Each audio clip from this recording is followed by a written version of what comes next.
Hello everyone. तो कैसे हैं आप सभी लोग। तो स्वागत है बच्चों आप सभी का on this YouTube channel of Vedantu. My name is Vishal और आ गया हूँ रखने आप सभी का ख्याल, लेकिन किसका? फिजिक्स का।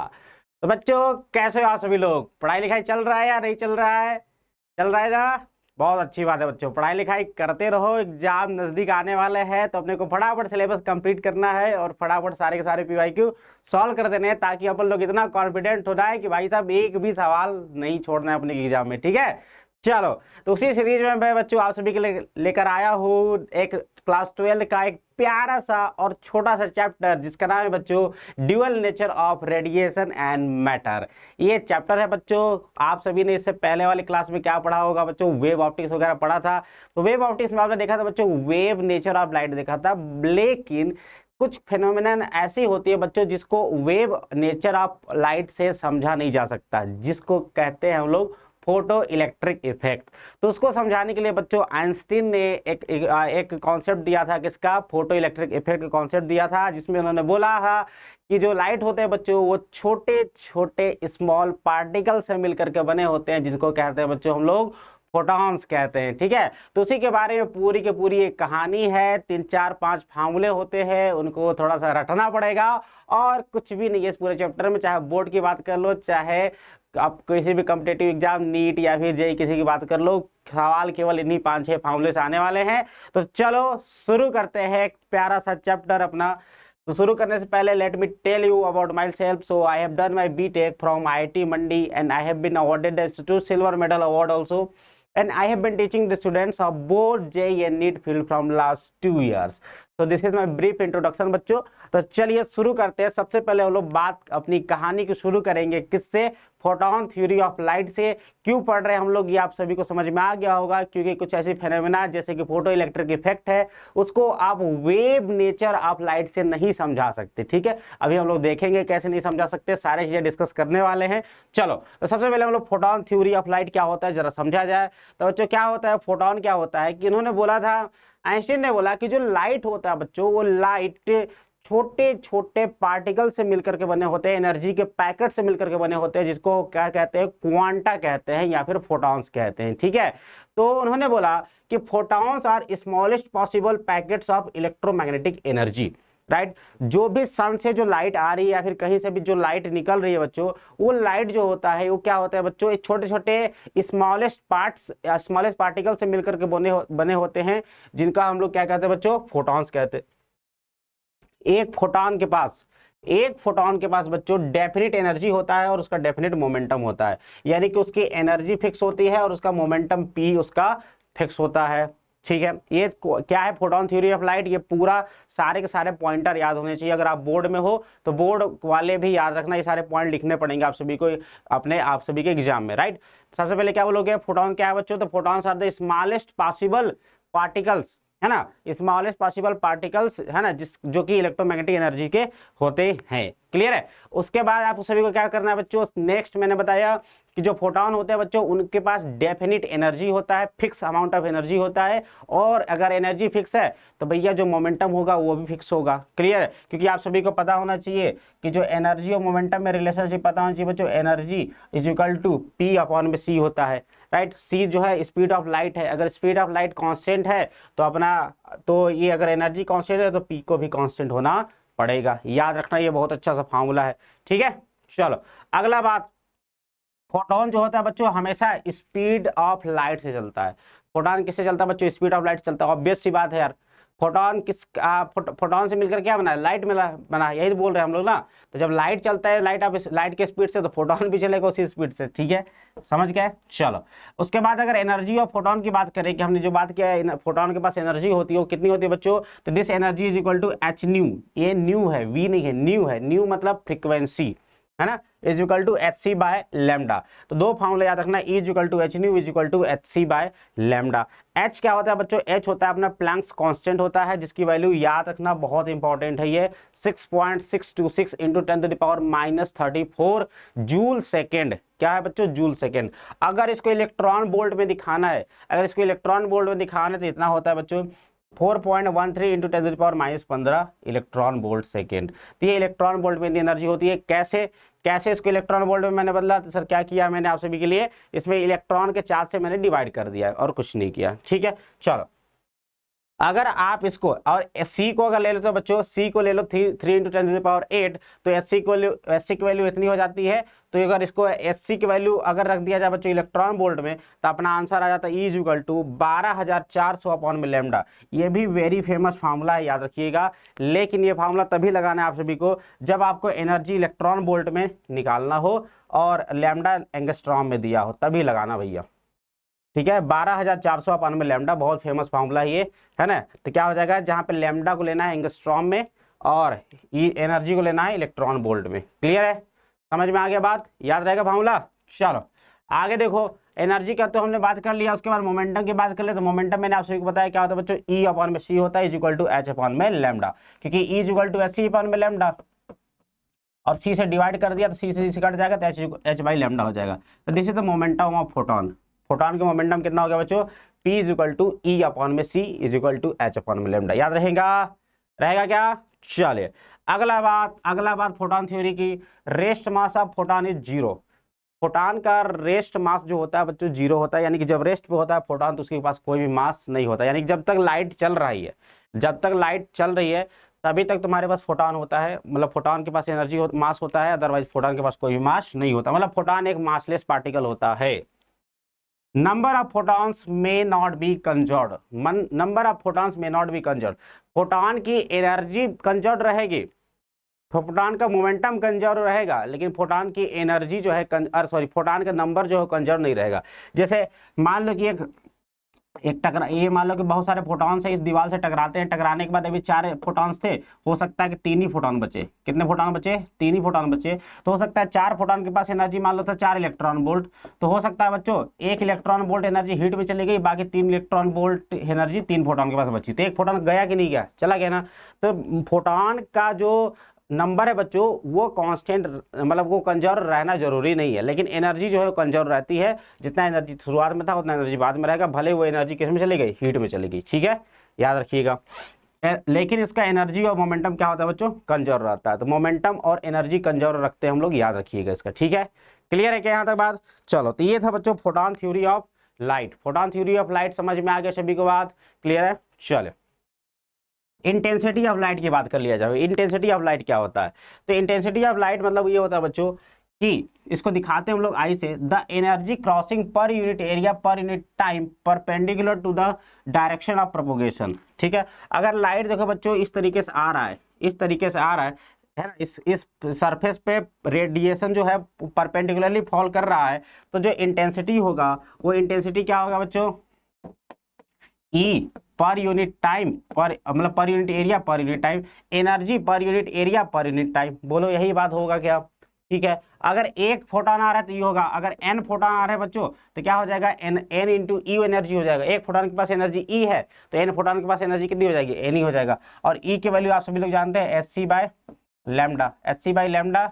n डिवाइड बाई क्या हो जाएगा A × T। ठीक है, तो ये फॉर्मूला निकल के आ जाएगा NHc/λ A × T। यहाँ पे T लगा दीजिए साथ में, कोई दिक्कत वाली बात नहीं। ठीक है भाई, समझ गए। तो जो इंटेंसिटी हो जाएगा वो NHc/λ A T हो जाएगा। ठीक है, अगर परपेंडिकुलरली फॉल नहीं कर रहा है, एक किसी एंगल पे फॉल कर रहा है, इस वाले सरफेस पे इसके परपेंडिकुलरली फॉल कर रहा है, तो अगर अपने को क्या करना पड़ेगा भाई, अपने को देखो ये एरिया है कितना, ए है, तो इसका एक ये वाला लेना पड़ेगा बच्चों। तो ये वाला कंपोनेंट लेना पड़ेगा आप सभी को। तो क्या करना पड़ेगा, ए कॉस थीटा लेना पड़ेगा। क्या लेना पड़ेगा, ए कॉस थीटा। मतलब ये देखो ये वाला एरिया अगर ए है तो ये वाला एरिया देखना पड़ेगा कितना है, ए कॉस थीटा। तो कितना हो जाएगा बच्चों, तो ये अपने को लेना पड़ेगा, ये वाला हो जाएगा अपना ए कॉस थीटा। कितना हो जाएगा ये, ए कॉस थीटा। ठीक है, तो जो इंटेंसिटी होगा बच्चों वो क्या करेंगे, इसमें ए के साथ लगा दीजिए ए कॉस थीटा, तो हो जाएगा ना। तो NHc/λ ए कॉस थीटा, टाइम टी भी लगा दो क्योंकि पर यूनिट टाइम भी अपने को लेना पड़ता है ना। या फिर अगर आपका n देखो n खुद ही आपका दे रखा है number of photons per second, n आपका खुद ही दे रखा है number of photons per second दे रखा है, तो यहाँ पे टी लगाने की जरूरत नहीं है क्योंकि n खुद ही पर सेकेंड है, यानी टाइम उसमें इनबिल्ट खुद ही छुपा हुआ है। ठीक है भाई, चलो आगे बात करते हैं हम लोग अगला देखो भाई फार्मूला यहाँ पे याद करते चलना, क्योंकि इस पूरे चैप्टर में फार्मूला ही है और कुछ भी नहीं, बस थोड़ा सा कॉन्सेप्ट है लेकिन फार्मूला भी समझ में आना चाहिए, राइट। फार्मूला याद होगा तो पूरा काम हो जाएगा अपना। चले आगे चला जाए, photon count and photon flux, photon का काउंट और फोटोन फ्लक्स। तो भाई देखो यार फोटोन काउंट कैसे करेंगे, तो आप देखो बच्चों क्या है कि मान लीजिए कि एक सरफेस है ना, इस सरफेस में बच्चों क्या हो रहा है कि इससे लाइट निकल के जा रही है ना, तो इससे लाइट निकल के जा रही है, तो इससे क्या जा रहे होंगे बच्चों, फोटॉन्स जा रहे होंगे। तो कितने फोटॉन्स जा रहे हैं वो एन अपने को चाहिए, है ना, कितना नंबर ऑफ फोटॉन जा रहे हैं पर सेकंड वो चाहिए अपने को। तो भाई देखो यार इसका मान लो कि इसका कुछ पावर दे दिया आपको, है ना, पावर दे दिया कि भैया ये जो लाइट है वो इतने पावर से जल रही है। पावर मतलब बोलो भाई, पावर मतलब क्या बोलोगे सर, एनर्जी पर यूनिट टाइम बोलोगे सर, यही तो बोलोगे ना, है ना। तो अगर मान लो कि ये जो है बल्ब जो है एन फोटॉन मतलब एन फोटॉन्स निकाल रहा है, तो उसके पास एनर्जी कितनी हो जाएगी, एन ही, बोलो होगा क्या, एनर्जी हो जाएगा, ठीक है। चले तो P इज इक्वल टू बच्चों E को लिख सकते हो आप S C by lambda into N upon में टी। तो एन अपॉन में टी क्या हो गया बच्चों, एन अपॉन में टी इज इक्वल टू हो जाएगा पी लेमडा अपॉन में एच सी। तो एन अपॉन में टी मतलब पर सेकेंड, एन टी को अगर एक सेकंड ले लिया जाए तो एन इज इक्वल टू क्या है, पी लैम्डा अपॉन में एच सी, यानी कि पर सेकेंड कितना फोटोन निकल रहे हैं इससे, पर सेकेंड इससे कितना फोटोन निकल रहा है उसकी संख्या होती है पी लैम्डा अपॉन में एच सी। यानी कि पावर को एनर्जी से डिवाइड कर दो, निकल जाएगा कि पर सेकेंड कितना फोटॉन्स निकल रहे हैं, है ना। अच्छा फार्मूला है, बहुत इंपॉर्टेंट फार्मूला है, क्वेश्चन आए हुए हैं इसके ऊपर, ठीक है, कर सकते हैं। चले तो यहां से समझ में आ गया। चलो तो फोटोन काउंट निकल ही जाएगा कि यहां से सर पावर में किससे डिवाइड कर देंगे, एनर्जी से डिवाइड कर देंगे, राइट। चलो अब हम लोग क्या करते हैं, अगला फार्मूला फोटोन फ्लक्स क्या होता है, तो भैया number of electrons number of photons पर unit area per unit time. क्या बोला मैंने कि number of photons incident normally on a surface पर सेकेंड पर यूनिट एरिया, ठीक है।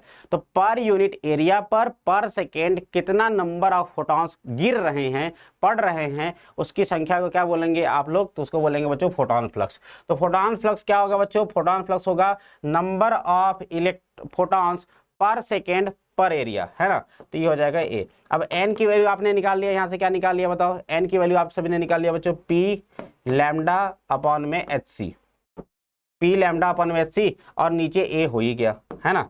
तो पी लैम्डा अपॉन में एच सी अपने पास हो ही गया। अब देखो यार पावर अपॉन में एरिया, पावर अपॉन में एरिया यही तो इंटेंसिटी होता है भाई, यही तो इंटेंसिटी होता है ना।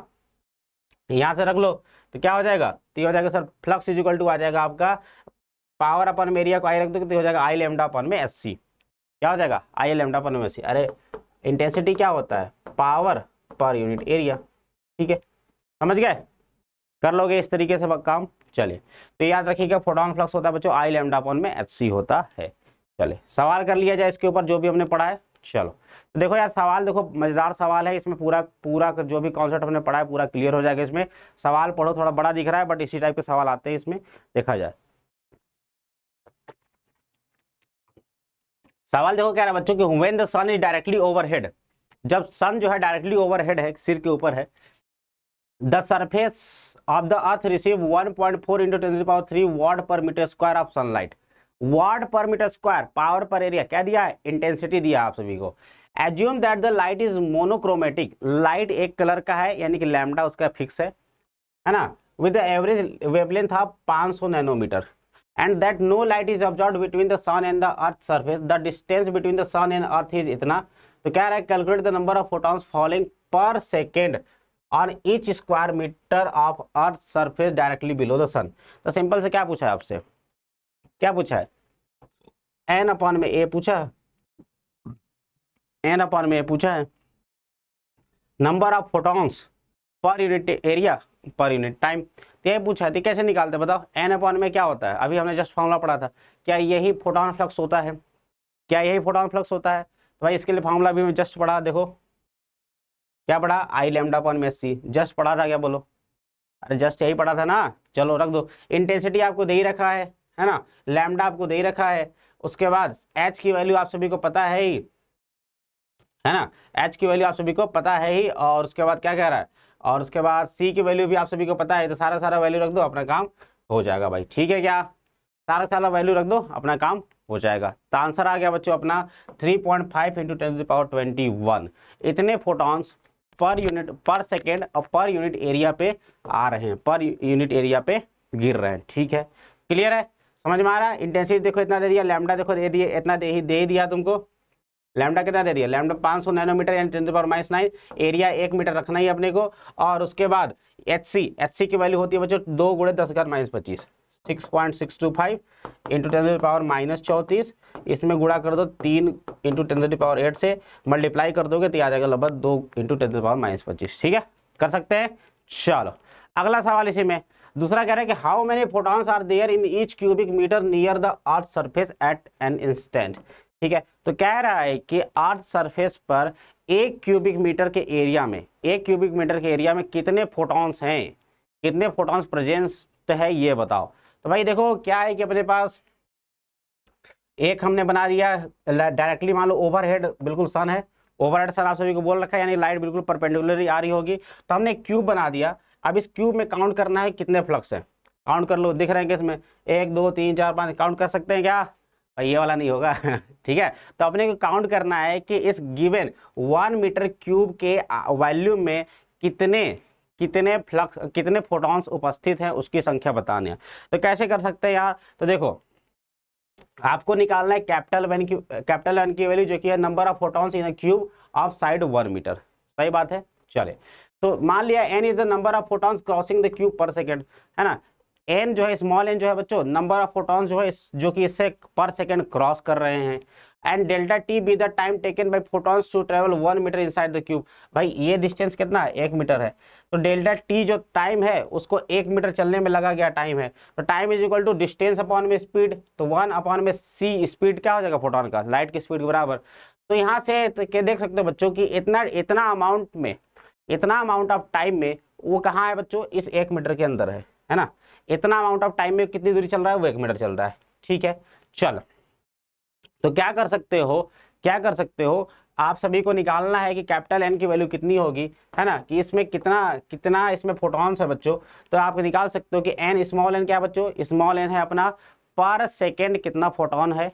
ठीक है, उसके बाद वॉल्यूम निकाल लो, क्या निकाल लो, वॉल्यूम निकाल लो। तो देखो यार पर सेकेंड कितना फोटॉन्स है बच्चों, कितना फोटॉन्स है पर सेकेंड बताओ, तो सर है एन, है ना। N is the number of photon crossing the cube per second. ठीक है, चले तो डेल्टा टी में कितना जाएगा, पर सेकेंड अगर एन जा रहा है, पर सेकेंड अगर एन फोटॉन जा रहे हैं तो डेल्टा टी में टाइम में कितना जाएगा, सर डेल्टा टी चला जाएगा। ठीक है, और एरिया, क्योंकि इस एरिया की बात कर लो, क्योंकि इस एरिया पे पड़ रहा है ना, तो इस एरिया की भी काउंट कर लेंगे तो टोटल नंबर ऑफ फोटॉन्स निकल जाएगा जो कि इसमें गुजरेगा। ठीक है, तो एन की वैल्यू रख दीजिए जो कि हमने लास्ट सवाल में कैलकुलेट किया, उसके बाद डेल्टा टी की वैल्यू ये रख दीजिए, और एरिया तो एक है ही, जिसको सॉल्व कर देंगे तो इतना आ जाएगा, यानी कि 1 क्यूबिक मीटर में टोटल इतने फोटॉन्स अवेलेबल हैं अपने पास। ठीक है, चलो अगला सवाल, how many photons does the sun emit per second, है ना। अब सूरज जो है पर सेकेंड कितना फोटोन इमिट कर रहा है, पर सेकेंड कितना फोटोन इमिट कर रहा है। तो देखो यार अपने पास है क्या, ये सूरज है, सूरज से पृथ्वी की दूरी है बच्चों 1.5 × 10⁻11 मीटर, ये आपको दे रखा है स्मॉल आर की वैल्यू। ठीक है, तो आप सभी को निकालना है कि क्या निकालना है, NS the number of photons emitted by the sun per second, सूरज द्वारा पर सेकेंड कितना फोटोन इमिट किया जा रहा है, किसके द्वारा, मतलब सूरज के द्वारा, है ना, और जो कि पृथ्वी पर पहुंच रहा है भाई। ठीक है, तो कैसे किया जाएगा यार, तो कैसे कर सकते हो इसको बताओ जरा। तो देखो यार नंबर ऑफ फोटॉन जो कि अर्थ पे पहुंच रहे हैं, नंबर ऑफ फोटॉन्स जो कि अर्थ के एरिया पे पहुंच रहे हैं वो कितने हैं सर, उसकी वैल्यू अभी हमने जस्ट निकाली थी, कितनी है सर, इतनी है 3.5 × 10⁻21। बोलो, ये देखो ये निकाली थी ना, ये क्या है बच्चों, this is the number of photons falling per second on each square metre. Per second देखो सूरज द्वारा 1 सेकेंड में 1 स्क्वायर मीटर पे कितना फोटोन आ रहा है, इतना आ रहा है। 1 सेकेंड 1 स्क्वायर मीटर पे कितना फोटोन आ रहा है, इतना आ रहा है भाई। ठीक है, चलो तो कह रहा है कि सूरज कितना फोटोन पर सेकंड इमिट कर रहा है, तो भैया अर्थ पे आ रहा है, चलो ठीक है, तो क्या केवल अर्थ पे ही आ रहा होगा, नहीं, इससे आर डिस्टेंस पे जो भी पूरा एरिया है वो चारों तरफ फोटोन जा रहा होगा, नहीं समझे। ठीक है, तो अर्थ के पर एरिया पर स्क्वायर पर यूनिट एरिया पे इतना आ रहा था, और ये पूरा एरिया कितना, क्योंकि फोटोन तो चारों तरफ जा रहा होगा, इसका पूरा एरिया कितना हो जाएगा 4πr², जिसकी रेडियस होगी इतनी, है ना। तो 4 इंटू पाई की वैल्यू इतनी इंटू रेडियस इतना इतना, ठीक है। तो सॉल्व कर देंगे तो आ जाएगा बच्चों इतना, लगभग 10⁻45 फोटॉन्स पर सेकेंड सूरज निकाल रहा है। सूरज पर सेकेंड बच्चों 10⁻45 फोटॉन्स निकाल रहा है। समझ रहे हो कितना लार्ज अमाउंट ऑफ फोटॉन निकल रहे हैं, ठीक है। चलो आगे बात करते हैं हम लोग बच्चों, इलेक्ट्रॉन इमिजन की बात करते हैं। किसकी बात करते हैं, इलेक्ट्रॉन इमिजन की बात करते हैं, ठीक है। तो सबसे पहले यार इलेक्ट्रॉन इमिजन क्यों होता है, कैसे होता है, उसको समझने के लिए सबसे पहले आप सभी को समझना पड़ेगा बच्चों फ्री इलेक्ट्रॉन्स क्या होते हैं। क्या होते हैं फ्री इलेक्ट्रॉन्स। तो बच्चों देखो होता क्या है कि in metals the electrons in the outer shell of the atoms are loosely bound, है ना। मेटल्स में क्या होते हैं कि मेटल्स में आउटर सेल में जो इलेक्ट्रॉन्स होते हैं वो लूजली बाउंड होते हैं, है ना। उसके ऊपर फोर्स ऑफ अट्रैक्शन न्यूक्लियस का बहुत कम रहता है। तो इलेक्ट्रॉन जो होते हैं बच्चों वो फ्री इलेक्ट्रॉन्स होते हैं, है ना। They are quite free to move easily within the metal surface but cannot leave the metal surface. Such loosely bound electrons are called free electrons. तो ऐसे इलेक्ट्रॉन जो कि बाहर सबसे बाहरी वाले सेल में है, वैलेंस सेल में है, और जिनके ऊपर न्यूक्लियस का अट्रैक्शन फोर्स सबसे कम है, जिसके वजह से क्या होता है बच्चों वो मेटल में कहीं भी मूव करने के लिए फ्री होते हैं बट फ्री मूव नहीं कर पाते हैं। तो ऐसे इलेक्ट्रॉन को कहते हैं हम लोग फ्री इलेक्ट्रॉन्स कहते हैं। और जैसे कि आप सभी लोग देख लो फिगर में कि भाई साहब ये क्या है बच्चों, ये सब जो इलेक्ट्रॉन्स दिख रहे हैं ये सब क्या है बच्चों फ्री इलेक्ट्रॉन्स। ये मेटल में कहीं इधर उधर मूव करने के लिए फ्री है, मेटल में इधर उधर मूव करने के लिए फ्री है, और इसकी वजह से क्या होता है बच्चों करंट का फ्लो होता है। समझ कि नहीं समझे, ठीक है। अब ये अभी इलेक्ट्रॉन फ्री है, अभी इनको सरफेस से मेटल के सरफेस से निकले नहीं है। तो ध्यान समझना कि the minimum amount of energy required to remove an electron, केवल एक इलेक्ट्रॉन को निकालने के लिए from the metal surface is called the work function. बहुत इंपॉर्टेंट डेफिनेशन है, याद कर लेना, बोर्ड के लिए भी बहुत इंपॉर्टेंट है, याद रखना भैया, ठीक है। कि मिनिमम इतनी एनर्जी बताओ कि जो कि आवश्यक है केवल एक इलेक्ट्रॉन निकालने के लिए उसके सरफेस से, उसको हम लोग कहते हैं बच्चों इस मेटल का वर्क फंक्शन। क्या कहते हैं, वर्क फंक्शन कहते हैं, ठीक है। चलो the work function depends on the nature of the metal surface. अब ये किस पे डिपेंड करेगा, मेटल सरफेस पे डिपेंड करेगा, है ना भाई, कि जो कितना ज्यादा कंडक्टर है उतना ज्यादा वो इलेक्ट्रॉन को निकाल देगा, है ना। तो ये किस पे डिपेंड करेगा बच्चों, ये जो वर्क फंक्शन होगा वो डिपेंड करता है कि वो मेटल कैसा है, कितना अच्छा कंडक्टर है बच्चों इलेक्ट्रिक का, ठीक है। तो वो हो जाएगा बच्चों उसका वर्क फंक्शन। समझ में आ गया क्या वर्क फंक्शन। चलो तो बच्चों देखो आप समझना ध्यान से, इलेक्ट्रॉन दो टाइप से निकाला जाता है। किसी भी सरफेस से इलेक्ट्रॉन का लोग दो तरीके से निकाल सकते हो। एक होता है बच्चों थर्मो आयनिक इमिशन। थर्मो आयनिक इमिशन में हम लोग क्या करते हैं बच्चों, जो मेटल होता है उसको गर्म कर देते हैं। मेटल क्या करते हैं बच्चों, हम लोग उसको गर्म कर देते हैं, और गर्म करने के बाद इलेक्ट्रॉन के पास इतनी एक्सेस अमाउंट ऑफ एनर्जी हो जाती है कि ये एनर्जी जो है इलेक्ट्रॉन ग्रहण करके वो क्या करता है बच्चों छोड़ देता है ना। तो come out of the metal, तो मेटल से ये बाहर आ जाते हैं। इसको हम लोग बोलते हैं बच्चों थर्मो आयनिक इमिशन, जिसमें कि हम लोग क्या करते हैं थर्मल एनर्जी प्रोवाइड कराते हैं। दूसरा है बच्चों फील्ड इमिशन। क्या है, फील्ड इमिशन। इसमें हम लोग क्या करते हैं बच्चों कि एक बहुत ही स्ट्रॉन्गर फील्ड, लगभग 10⁸ वोल्ट, मतलब कि 10 करोड़ वोल्टेज के आसपास का वोल्टेज, है ना, इलेक्ट्रिक फील्ड, सॉरी 10 करोड़ के आसपास का इलेक्ट्रिक फील्ड हम लोग इस मेटल के आसपास लगाते हैं। और इसके वजह से क्या होता है बच्चों, इसके वजह से अपना जो इलेक्ट्रॉन होता है excessive amount of force of attraction की वजह से क्या होता है इससे निकल जाता है। तो इसको हम लोग कहते हैं बच्चों क्या, इसको कहते हैं हम लोग फील्ड इमिशन। तो दो टाइप के इमिशन याद रखिएगा, थर्मो आयनिक इमिशन और field emission. Is that clear to everyone, यहाँ तक बात सही है। चला जाए आगे।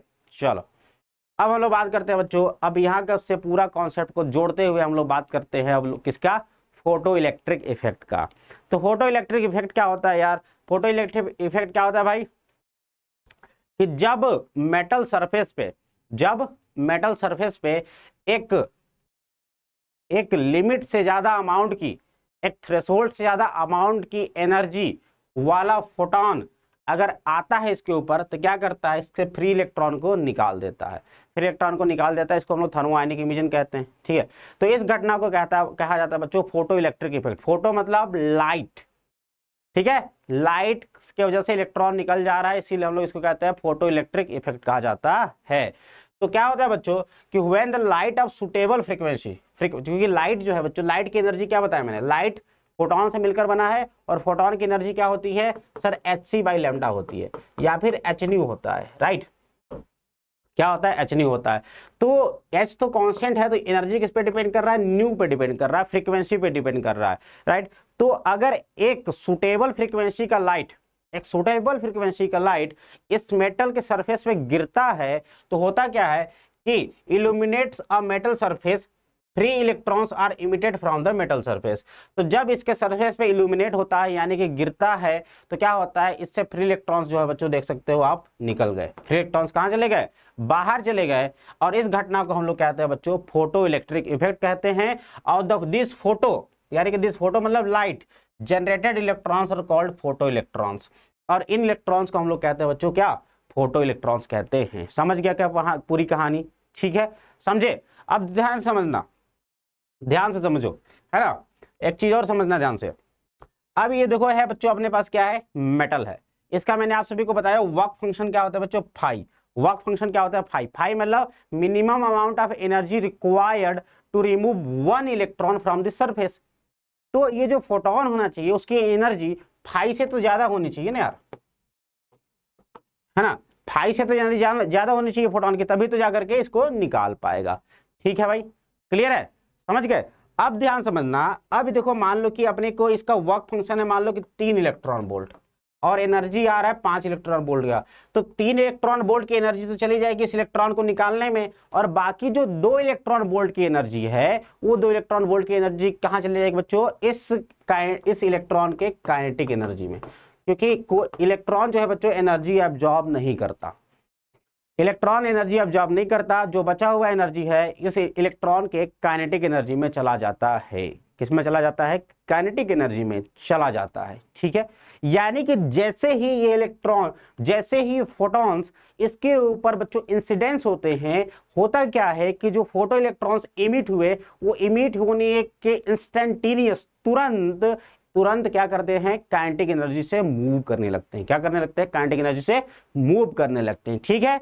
चलो, तो इसमें देखा जाए बच्चों कि हमारे पास क्या है, हमारे पास है बच्चों क्या है, देखिए एक ट्यूब है। इस ट्यूब में बच्चों हमने लगा रखा है फोटो सेंसिटिव प्लेट। ये है बच्चों फोटो सेंसिटिव प्लेट, जिससे कि अपन लोग इलेक्ट्रॉन को इमिट करने वाले, फोटो इलेक्ट्रॉन को इमिट करने वाले लाइट को डाल करके। इसको हमने बना दिया बच्चों कैथोड, और इसको बना दिया हमने, क्या बना दिया, एनोड बना दिया। एनोड को रखा है हमने बच्चों पॉजिटिव, कैथोड का रखा है बच्चों निगेटिव। और ये दोनों प्लेट क्या है बच्चों, फोटो सेंसिटिव प्लेट है, ठीक है। और ये है बच्चों देखिए हम लोग क्या है कि हमारे पास एक सुटेबल फ्रीक्वेंसी का एक ऑपरेटर है जो कि सुटेबल फ्रीक्वेंसी का एक लाइट डाल रहा है। इस लाइट की कुछ ना कुछ इंटेंसिटी रही होगी और कुछ ना कुछ लैम्डा तो रहा ही होगा। लाइट है तो hc/λ कुछ ना कुछ लैम्डा रहा ही होगा, राइट। और इंटेंसिटी भी कुछ रही होगी। और ये जो है बच्चों अंदर जो है वो इवैक्यूएटेड ग्लास ट्यूब है, ग्लास ट्यूब है जो कि खाली है, निर्वात है, उसके अंदर कुछ भी नहीं रखा हुआ है। सिंपल सी बात, समझ गए।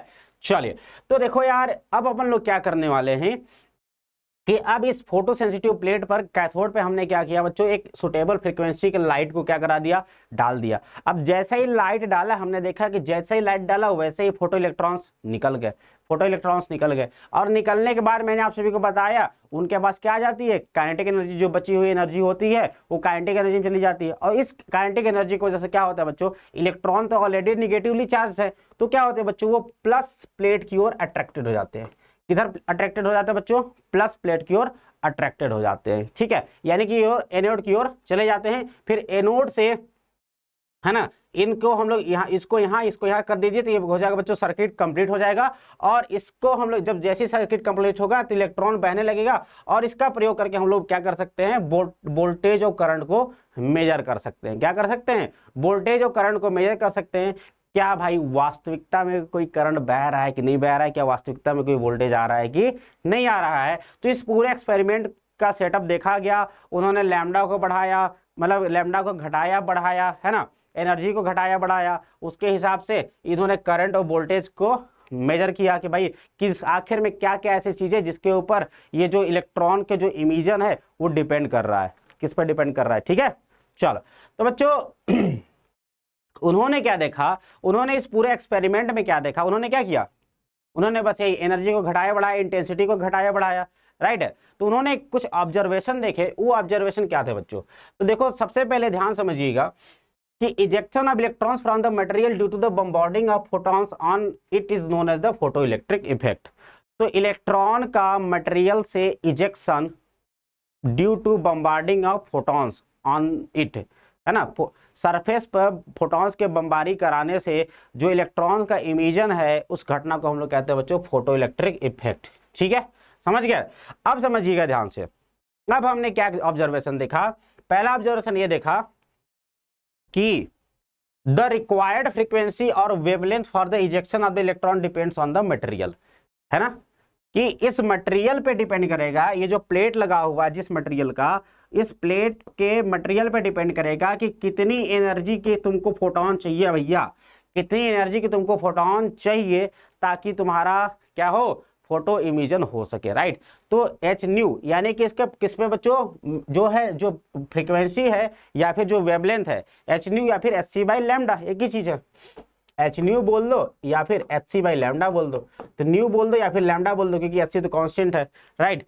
तो जो न्यू होगा या फिर जो लैम्डा होगा इस लाइट का, वो किस पे डिपेंड करेगा, इस प्लेट पे डिपेंड करेगा कि भैया हम तो ऐसे नहीं निकलेंगे, हमको तो भैया इतना लैम्डा वाला, कम से कम इतना वेवलेंथ या फिर इतना फ्रीक्वेंसी वाला लाइट तो चाहिए, तभी हम इलेक्ट्रॉन निकालेंगे। क्योंकि मैंने आप सबको बताया था, क्योंकि हर प्लेट का क्या होता है बच्चों, एक अपना अपना वर्क फंक्शन होता है, minimum amount of minimum amount of energy जो कि रिक्वायर्ड होता है फॉर रिमूविंग वन इलेक्ट्रॉन, तो किस पे डिपेंड करेगा, मेटल टू मेटल डिपेंड करेगा। क्लियर है, चलिए उसके बाद दूसरा देखा जाए तो देखो यार, तुमने क्या देखा कि जो एनर्जी देखा आप सभी ने, एनर्जी क्या देख लिया sir, energy is equal to H C by lambda देख लिया, ई इज इक्वल टू देख लिया भाई एच सी बाई लैम्डा देख लिया, राइट।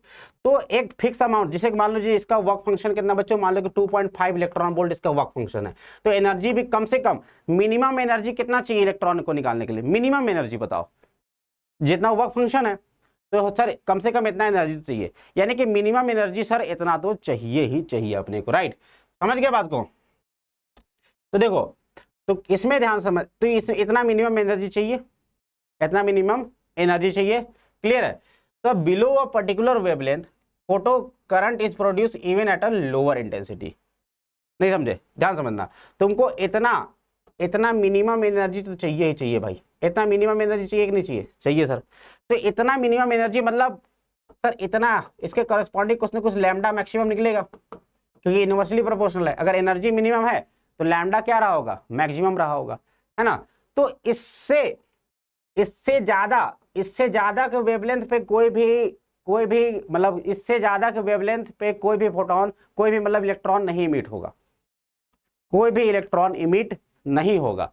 अगर इस लैम्डा से कम है, अगर इस वेवलेंथ से कम वेवलेंथ का अगर आप फोटोन लाते हो, इस वेवलेंथ से कम वेवलेंथ का फोटोन लाते हो, तो भैया तुम्हारा इलेक्ट्रॉन का इमिशन आसानी से हो जाएगा, क्योंकि इस लैम्डा की वैल्यू अगर कम हुई तो एनर्जी क्या हो जाएगा, बढ़ जाएगा, और एनर्जी बढ़ गया तो 2.5 से ज्यादा हो जाएगा तो इलेक्ट्रॉन का इमिशन हो जाएगा, राइट। तो वही बात कह रहा है कि भैया एक फिक्स अमाउंट ऑफ लैम्डा, एक पर्टिकुलर लैम्डा के वैल्यू के नीचे देखा गया तो जो इलेक्ट्रॉन का इमिशन हो रहा था बच्चों, वो क्या हो रहा था, वो हो जा रहा था, इंटेंसिटी पे डिपेंड ही नहीं कर रहा था।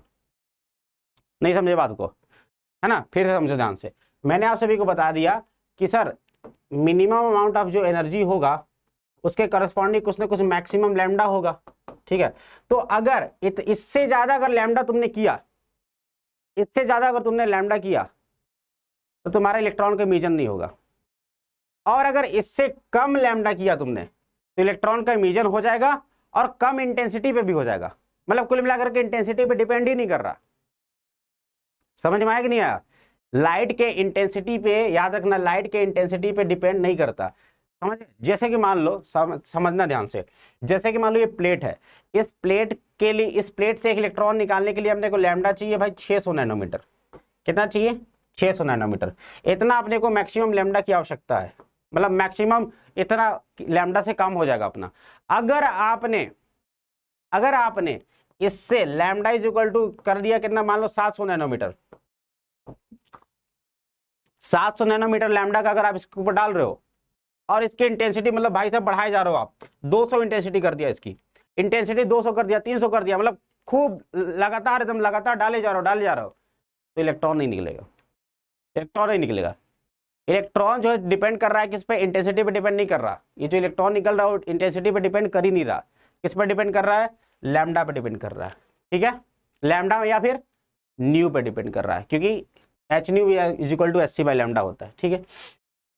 अब पर्टिकुलर वेवलेंथ, और एक पर्टिकुलर वेवलेंथ से, एक पर्टिकुलर वेवलेंथ के ऊपर photo current is produce even at a very high intensity of the light, ठीक है।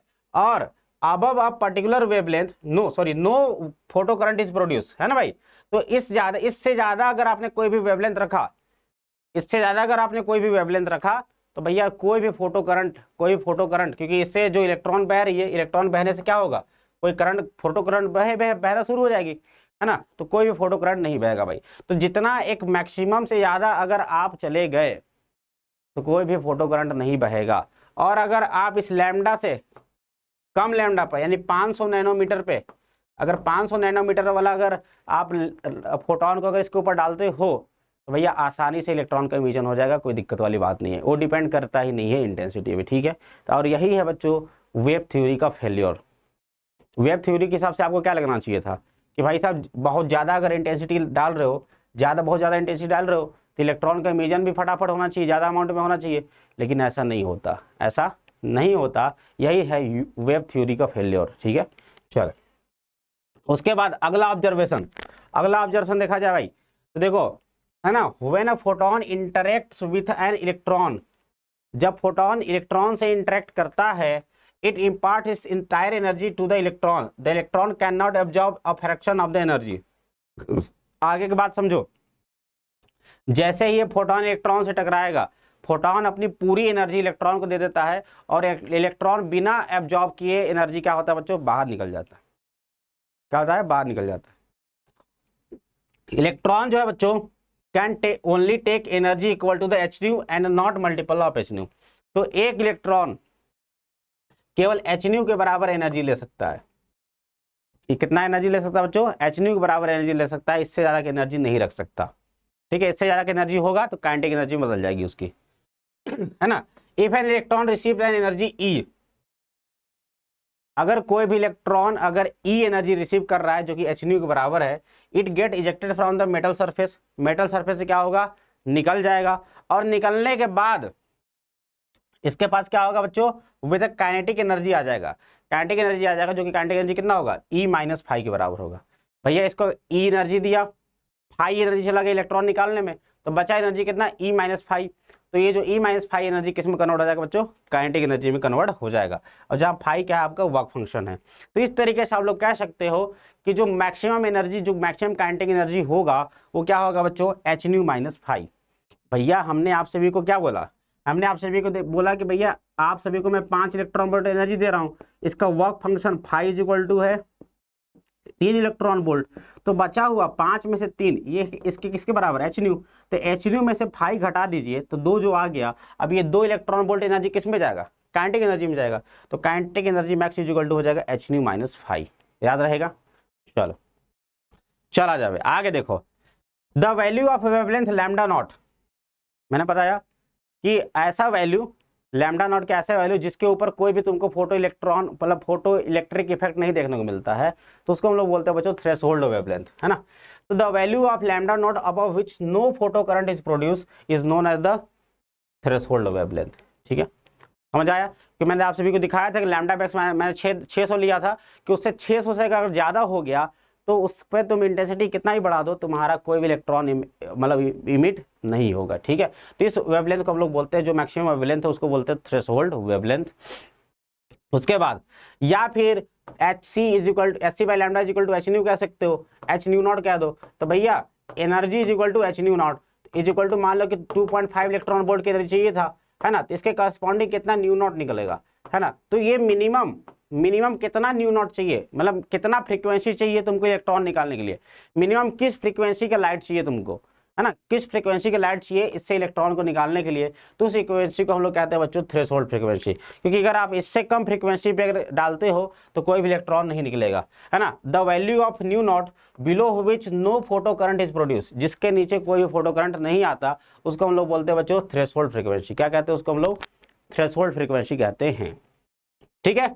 और minimum energy of photon to eject electron, minimum energy कितनी आवश्यकता होगी बच्चों, तो this will be equal to H by lambda not या फिर एच न्यू नॉट, इतनी मिनिमम एनर्जी की आवश्यकता होगी। और ये एनर्जी किसके बराबर होगा, ये एनर्जी होगा बच्चों फाई के बराबर, क्योंकि यही तो होता है ना, वर्क एटलीस्ट कम से कम वर्क फंक्शन के बराबर हमको एनर्जी दे दो ताकि हमारे इलेक्ट्रॉन निकल जाए भाई, ठीक है। चलो तो इसको याद रखिएगा, बहुत अच्छा कॉन्सेप्ट था।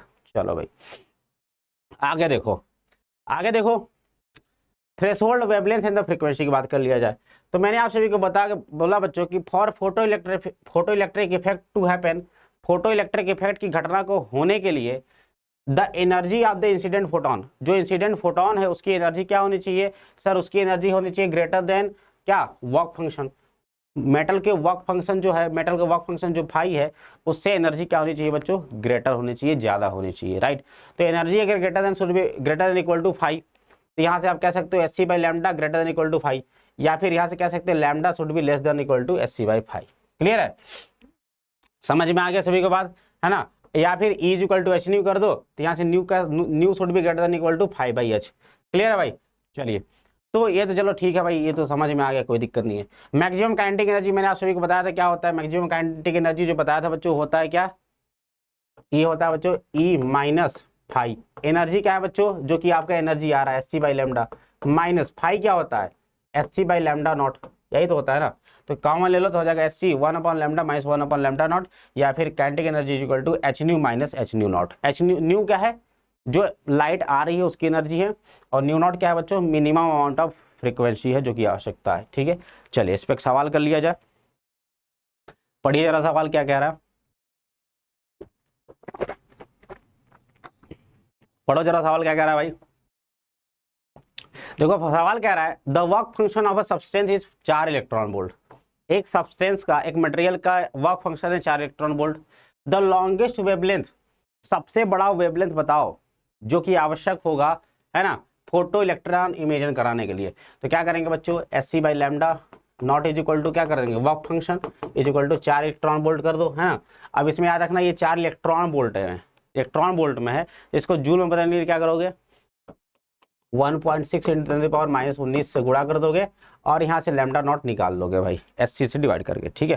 तो देखो जरा, तो आप देख सकते हो H C by lambda maximum, तो लैम्डा मैक्सिमम हो जाएगा एच सी बाई फाइव, है ना। तो या तो फिर इसको आप लोग चेंज कर, इसको लिख लो आप लोग उसमें 12,400 वाले में चेंज कर दो, क्योंकि 12,400 में इलेक्ट्रॉन वोल्ट में रहता है, तो 12,400 अपन में 4, है ना। जब इलेक्ट्रॉन वोल्ट में रखोगे तो इसको एच सी को वैल्यू रखना पड़ेगा कितना, 12,400, ठीक है। तो इसको सॉल्व कर देंगे भाई, तो आ जाएगा अपने पास 3100 एंगस्ट्रॉम या फिर 310 नैनोमीटर। कितना आंसर हो जाएगा, 310 नैनोमीटर, ठीक है। चलो C is the correct answer. अगला सवाल, अगला सवाल देखिए कह रहा है कि in a photoelectric experiment the collector plate is at 2 volt, collector plate है 2 वोल्ट पे, कौन सा, अच्छा ये जो प्लेट है बच्चों ये 2 वोल्ट पे है, ठीक है। चले ठीक है, चलो with respect to the emitter plate, इसके लिए मतलब इसके हिसाब से बच्चों ये 2 वोल्ट एक्स्ट्रा पे है, ये क्या है बच्चों 2 वोल्ट एक्स्ट्रा पे है। चलो चलो अब कॉपर, जो इमीटर प्लेट है बच्चों इसका फाई यानी वर्क फंक्शन 4.5 इलेक्ट्रॉन वोल्ट है, कॉपर बना हुआ है। The emitter is illuminated by a source of monochromatic light of wavelength 200 nanometre. अब इस पे हम लोग एक lambda is equal to 200 nanometre का लाइट डालते हैं, ठीक है। तो कह रहा है कि find the minimum and the maximum kinetic energy of the photo electrons reaching the collector. इस कलेक्टर पे जो इलेक्ट्रॉन रीच कर रहा है, इस कलेक्टर पे जो इलेक्ट्रॉन रीच कर रहा है ना, उसकी मैक्सिमम और मिनिमम काइनेटिक एनर्जी बताना है। तो सर कैसे बता सकते हो, कैसे बता सकते हो, तो जो काइनेटिक एनर्जी मैक्सिमम होता है भाई, बताना जरा क्या होता है। ये होता है सर आपका H C by lambda minus H C by lambda not, या फिर यही तो फाई होता है अपना, राइट। तो यहाँ से हम लोग H C by lambda, lambda तो दे रखा है 200, एच सी की वैल्यू सॉल्व कर देंगे, तो यहाँ से काइनेटिक एनर्जी मैक्सिमम आ गया, काइनेटिक एनर्जी मैक्सिमम आ गई बच्चों। तो ये जो काइनेटिक एनर्जी होगी वो कितनी होगी, है ना, तो ये निकाल लेते हैं। तो देखो यार अपने को पता है कि काइनेटिक एनर्जी जो मैक्सिमम होती है वो H C by lambda minus five होती है। अब इसको हम लोग कन्वर्ट कर देते हैं, ये देखो लैम्डा नैनोमीटर में है तो 1240 ही लिखोगे, 12,400 तब लिखते जब इसको हम लोग एंगस्ट्रॉम में लिखते, कितना लिखते हैं बच्चों, एंगस्ट्रॉम में लिखते, ठीक है। एंगस्ट्रॉम में कैसे लिखोगे, एंगस्ट्रॉम लिख देंगे हम लोग 2000 एंगस्ट्रॉम, ठीक है। तो हो जाएगा ये 12,400 अपॉन में 2000 कर देते, सेम बात है। नैनोमीटर में किया था 1240 रहेगा, -4.5। यहाँ से आपने देखा बच्चों जो काइनेटिक एनर्जी मैक्सिमम आ गई वो कितनी आ गई, 1.7 इलेक्ट्रॉन वोल्ट आ गई। क्या आ गई, 1.7 इलेक्ट्रॉन वोल्ट आ गई। ठीक है, अब समझना ध्यान से। इसलिए जो रेंज होगा बच्चों काइनेटिक एनर्जी का, जो काइनेटिक एनर्जी का जो रेंज होगा इलेक्ट्रॉनों के लिए, वो क्या होगा, मैक्सिमम इतना है और मिनिमम कितना हो सकता है, 0। काइनेटिक एनर्जी 0 से कम हो सकती है कि हाफ mv², पॉजिटिव चीज है ना, तो कभी भी 0 से कम नहीं हो सकती। यानी कि किसी भी इलेक्ट्रॉन की जो काइनेटिक एनर्जी होगी वो 0 से 1.7 के बीच होगी। बोलो भाई, 0 से 1.7 के बीच होगी कि नहीं होगी, ठीक है। लेकिन याद रखना, energy is gain due to the electric field, क्योंकि हमारे पास एक्स्ट्रा एनर्जी हमने प्रोवाइड करा रखा है। यहाँ पे हमने 2 वोल्ट का पोटेंशियल डिफरेंस दे दिया है, 2 वोल्ट का पोटेंशियल डिफरेंस दे दिया है। अगर वोल्ट में है तो इसको अगर एनर्जी में कन्वर्ट करना है तो इलेक्ट्रॉन से मल्टीप्लाई कर दो, तो कितना भैया, 2 इलेक्ट्रॉन वोल्ट का अपने पास ऑलरेडी एक्स्ट्रा एनर्जी है ना। जैसे मान लो इलेक्ट्रॉन के पास काइनेटिक एनर्जी 0 है, बिल्कुल अभी जस्ट निकल के यहाँ सरफेस पे पड़ा हुआ है, निकल गया है बस सरफेस से और कहीं जा नहीं रहा है। लेकिन हमने क्या किया है, इन दोनों के बीच में 2 वोल्ट का एक पोटेंशियल डिफरेंस गैप करा दिया। अब पोटेंशियल डिफरेंस है तो क्या इस पोटेंशियल डिफरेंस की वजह से इलेक्ट्रॉन नहीं आ जाएगा, आ जाएगा, है ना। क्यों आया, क्योंकि इस पोटेंशियल डिफरेंस ने क्या किया, इसको काइनेटिक एनर्जी प्रोवाइड करा दिया होगा, राइट। तो कितना काइनेटिक एनर्जी अपने पास है ऑलरेडी, 2 इलेक्ट्रॉन वोल्ट, क्योंकि ई से मल्टीप्लाई कर दोगे वोल्टेज में तो 2 इलेक्ट्रॉन वोल्ट एनर्जी में चेंज हो जाएगा। तो 2 अपने पास पहले से था, तो 2 जोड़ दो दोनों में, तो हो जाएगा 2 से 3.7 तक, है ना। तो काइनेटिक एनर्जी मिनिमम कितना होगा बच्चों, 2 इलेक्ट्रॉन वोल्ट, और मैक्सिमम कितना होगा, 3.7 इलेक्ट्रॉन वोल्ट। ये हो जाएगा, क्लियर है, समझ में आ गया क्या बात, यहाँ तक कर सकते हो इस टाइप के सवालों को, हो जाएगा। चलो अगला सवाल देखिए क्या रहा है बच्चों, the threshold frequency of a metal for photo electric effect to take place is f0। Frequency दे रखा है f0 या फिर न्यू नॉट जो हम लोग कहते हैं, है ना। When the light of frequency 2f0 is incident on the metal plate, the maximum velocity of the electron is v1, है ना। फ्रीक्वेंसी चाहिए अपने को f0, थ्रेशोल्ड फ्रीक्वेंसी, आप डाल दो 2f0 का, है ना, तो कुछ ना कुछ काइनेटिक एनर्जी मैक्सिमम निकलेगी, तो वहां से काइनेटिक एनर्जी निकलेगी, तो काइनेटिक एनर्जी की वजह से कुछ ना कुछ क्या होगा, वेलोसिटी होगा। चलो उसके बाद क्या रहा है कि आप हटाओ 2f मत डालो, आप सीधे 5f0 का एनर्जी वाला डालो, फोटोन 5f0 वाला डालो, राइट। तो उस कंडीशन पे जो इलेक्ट्रॉन निकलेगा उसकी मैक्सिमम स्पीड कितनी है, v2 है। तो क्या पूछ रहा है बच्चों, v1 और v2 का रेशियो पूछ दिया। तो देखो यार आसान सा सवाल है, कुछ नहीं करना है। शुरुआत में आप सभी को पता है बच्चों, काइनेटिक एनर्जी जो मैक्सिमम होता है ये क्या होता है बच्चों, ये होता है sir h new minus h new not, ठीक है। चलो h न्यू की जगह क्या है बच्चों, फ्रीक्वेंसी f दे रखा है, तो भैया शुरुआत में आप कितना डाल रहे हो, 2f0 वाला डाल रहे हो, 2f0 माइनस h/f0, घटा देंगे तो कितना हो जाएगा बच्चों, h into f0 is equal to, शुरुआत में काइनेटिक एनर्जी कितनी थी, हाफ mv1², ठीक है। बाद में जो आपने क्या किया, बाद में आपने सेम चीज कर दिया, बाद में आपने एनर्जी डाला बच्चों 5f0 का, तो क्या हो जाएगा, 5 में से 1 गया तो कितना हो जाएगा, 4f0। तो आप कह सकते हो बच्चों बाद में जो हो गया ये कितना हो गया, 4hf0 इज इक्वल टू बाद का स्पीड हो गया v2², ठीक है। रेशियो ले लो तो क्या हो जाएगा, 1/4 इज इक्वल टू v1/v2 का होल स्क्वायर, तो v1/v2 कितना हो जाएगा, 1/2 हो जाएगा। कितना हो जाएगा भाई, 1/2 हो जाएगा। ये अपना करेक्ट आंसर हो जाएगा, ठीक है। कर सकते हैं क्या सभी लोग, हो जाएगा भाई। चलो अच्छी बात है, चलिए अगला बात करते हैं, effect of intensity of light on the photo current, है ना। अभी हमने क्या बताया था, इंटेंसिटी पे डिपेंड नहीं कर रहा था, राइट। चलिए देखते हैं कैसे क्या होता है। तो देखो यार क्या चीजें हैं कि wavelength and the potential difference are kept constant only intensity is increased. तो हमने क्या किया है, वेवलेंथ यानी लैम्डा को और दोनों प्लेट्स के बीच का पोटेंशियल डिफरेंस को हमने कांस्टेंट रखा है, मतलब पोटेंशियल को हम लोग बढ़ा नहीं रहे, ताकि क्या हो, पोटेंशियल बढ़ा दिया तो इलेक्ट्रॉन फटाफट आ जा रहे हैं इधर, ऐसा नहीं कर रहे हैं हम लोग। लैम्डा को भी घटा बढ़ा नहीं रहे, लैम्डा को इसलिए घटा बढ़ा रहे क्योंकि जो एनर्जी आ रही है वो फिक्स अमाउंट ऑफ एनर्जी आनी चाहिए, ठीक है। तब तो इफेक्ट समझ पाओगे ना इंटेंसिटी का भाई। तुम सेमी लैम्डा डालो बट इंटेंसिटी बढ़ा कर डालो, मतलब ज्यादा एरिया में डालो, क्लियर है, ठीक है। तो उन्होंने देखा कि जो इंटेंसिटी था बच्चों, है ना, यानी कि जो फोटो करंट था वो क्या था बच्चों, इंटेंसिटी के प्रोपोर्शनल था। कब कब बताओ, कब, जब अपना लैम्डा बच्चों ग्रेटर देन था लैम्डा नॉट से, लेस देन था लैम्डा नॉट से, है ना, क्योंकि जो थ्रेशोल्ड फ्रीक्वेंसी है, मैंने आप सभी को बताया जो थ्रेशोल्ड फ्रीक्वेंसी है उस थ्रेशोल्ड फ्रीक्वेंसी से कम होना चाहिए लैम्डा, तभी जाकर के इलेक्ट्रॉन का इमिशन हो पाएगा, राइट। और उस कंडीशन में इंटेंसिटी आप बढ़ाने पे फोटो करंट भी बढ़ जाता है ना। तो when wavelength is kept constant the intensity is proportional to the number of photons, यानी कि जो फोटो करंट है इंटेंसिटी ऑफ लाइट के प्रोपोर्शनल होता है, इंटेंसिटी ऑफ लाइट के प्रोपोर्शनल होता है, ठीक है। चलो, effect of potential on the photo current,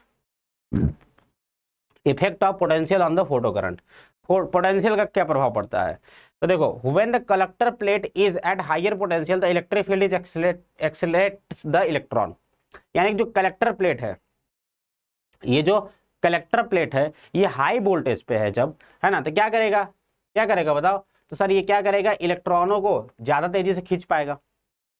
भाई ये प्लस पे है, तो ये प्लस का अगर वोल्टेज ज्यादा कर दिया जाए तो इलेक्ट्रॉनों को जल्दी से खींचेगा, यानी इलेक्ट्रॉन एक्सेलरेट हो जाएंगे, इलेक्ट्रॉन क्या हो जाएगा, एक्सेलरेट हो जाएगा, है ना, जब ये हायर पोटेंशियल पर रहेगा, पॉजिटिव पोटेंशियल पर रहेगा, ठीक है।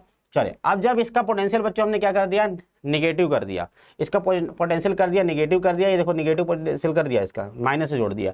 तो जब माइनस से पोटेंशियल कर देंगे हम लोग, यानी इसका पोटेंशियल बहुत ही घटा दिया हमने, तो होगा क्या, ये निगेटिव है, इलेक्ट्रॉन पर भी क्या है बच्चों, निगेटिव चार्ज है, तो इलेक्ट्रॉन्स जो होंगे बच्चों क्या होगा, डेक्सेलरेट हो जाएंगे, मतलब कि इनकी जो स्पीड होगी वो घटने लगेगी, क्योंकि क्या होगा, ये इधर की ओर रिपेल करेगा, इलेक्ट्रॉन को इधर रिपेल करेगा, इधर की ओर रिपेल करेगा। क्लियर है बात को, ठीक है, यानी कि इलेक्ट्रॉन को आने से रोक देगा, ये इलेक्ट्रॉन को आने से रोक देगा, ठीक है। और वह निगेटिव वोल्टेज, उतना अमाउंट ऑफ निगेटिव वोल्टेज कि जिससे इसकी काइनेटिक एनर्जी बिल्कुल जीरो हो जाए, इस फोटो इलेक्ट्रॉन की काइनेटिक एनर्जी बिल्कुल जीरो हो जाए, मतलब बिल्कुल निकल करके बस यहीं पड़ा रहे, इतना निगेटिव वोल्टेज लगा दो। इस वोल्टेज को हम लोग कहते हैं बच्चों स्टॉपिंग पोटेंशियल। क्या कहते हैं, स्टॉपिंग पोटेंशियल कहते हैं, ठीक है। चलिए, तो यहाँ पे हम लोग कुछ ग्राफ समझते हैं भाई। ग्राफ देखा जाए तो देखो, ग्राफ समझिएगा, जब वीसी कलेक्टर प्लेट की जो पोटेंशियल था वो जब जीरो था, some of the emitted electrons reach collector because of their own kinetic energy, ठीक है भाई। कुछ ना कुछ तो कुछ जो भी कुछ इलेक्ट्रॉन निकले थे इमिटर प्लेट से, उसके बाद कुछ ना कुछ अपनी काइनेटिक एनर्जी रही होगी, उस काइनेटिक एनर्जी की वजह से क्या होगा, जो थोड़े मोटे इलेक्ट्रॉन्स होंगे उसमें से एक आध दो इलेक्ट्रॉन्स कलेक्टर प्लेट पे पहुंचे होंगे खुद की एनर्जी की वजह से, ठीक है, जब हमने कोई भी वोल्टेज नहीं लगाया था, राइट। जब हमने वोल्टेज को बढ़ाना शुरू किया, पॉजिटिव करना शुरू किया, जब हमने वोल्टेज को बढ़ाना शुरू किया तो हमने क्या देखा बच्चों, कि फोटो करंट इंक्रीज, जो फोटो करंट है वो बढ़ जाता है। करंट की बात हो रही है, किसकी बात हो रही है, फोटो करंट क्या होता है बच्चों, बढ़ जाता है। When all the photo electrons emitted reach the collector plate the current reaches a maximum value which known as the saturation current, right. और जितने भी इलेक्ट्रॉन इमिट हुए थे, अगर वो सारे के सारे इलेक्ट्रॉन अगर पहुंच जाते हैं कलेक्टर प्लेट पे, तब कोई भी इलेक्ट्रॉन बचा ही नहीं पहुंचने के लिए, तो उस पॉइंट पे जो करंट बहता है वो मैक्सिमम करंट बहता है, क्योंकि उससे ज्यादा करंट बह नहीं सकता, क्योंकि अब फोटो इलेक्ट्रॉन्स बचे ही नहीं है। तो उस करंट को हम लोग कहते हैं बच्चों सैचुरेशन करंट। यानी कि भाई जब शुरुआत में आपका वोल्टेज जीरो था, जब शुरुआत में आपने बच्चों वोल्टेज क्या रखा था, जीरो रखा था, तो कुछ ना कुछ तो करंट था, क्योंकि इलेक्ट्रॉनों के पास कुछ ना आपकी खुद की काइनेटिक एनर्जी होगी जिसकी वजह से कलेक्टर पे पहुंच रहे होंगे, राइट। चलिए, अब हमने क्या किया, अब कलेक्टर के वोल्टेज को बढ़ाना शुरू किया, कलेक्टर के वोल्टेज को बढ़ाया, और बढ़ाते बढ़ाते एक पॉइंट के बाद क्या हुआ कि जब सारे के सारे फोटो इलेक्ट्रॉन्स खत्म हो गए, तो करंट जो है बच्चों, करंट भी क्या हो गया, कांस्टेंट हो गया, सैचुरेशन पे पहुंच गया, ठीक है। ये हो गया कब, पॉजिटिव की बात हो गई। अब बात करते हैं हम लोग निगेटिव की, बात कर लेते हैं, क्या कहते हैं निगेटिव। अब हम लोग निगेटिव वोल्टेज लगाने वाले हैं, राइट। तो देखो, व्हेन पोटेंशियल इज रिवर्स, जब पोटेंशियल को आपने रिवर्स कर दिया, यानी कि जो कलेक्टर प्लेट था उसको निगेटिव वोल्टेज लगा दिया, इलेक्ट्रॉन पे भी चार्ज निगेटिव और कलेक्टर पे भी चार्ज निगेटिव, तो क्या कभी आ पाएगा इधर, कभी नहीं आ पाएगा, रिपेल करेगा इसको उधर की ओर, राइट। तो क्या होगा, इलेक्ट्रॉन की जो एनर्जी थी, काइनेटिक एनर्जी, घटना शुरू हो जाएगी। व्हेन पोटेंशियल इज रिवर्स, जब पोटेंशियल हम लोग रिवर्स कर देते हैं, electrons get repelled by the collector plates, है ना, कलेक्टर प्लेट इलेक्ट्रॉन को उल्टे डायरेक्शन में रिपेल कर देगा, अपने पास बुलाता नहीं है, रिपेल कर देता है ना। एज द पोटेंशियल इंक्रीज, और जैसे जैसे आप पोटेंशियल बढ़ाते जाते हो, निगेटिव में मतलब निगेटिव में जैसे जैसे पोटेंशियल आप बढ़ाते जाते हो, fewer photo electron reach the, sorry मतलब कि हाँ, जैसे जैसे आप लोग क्या करते हो बच्चों, जैसे जैसे वोल्टेज को बढ़ाते हो, मतलब पॉजिटिव करना शुरू करते हो, ऐसे समझो।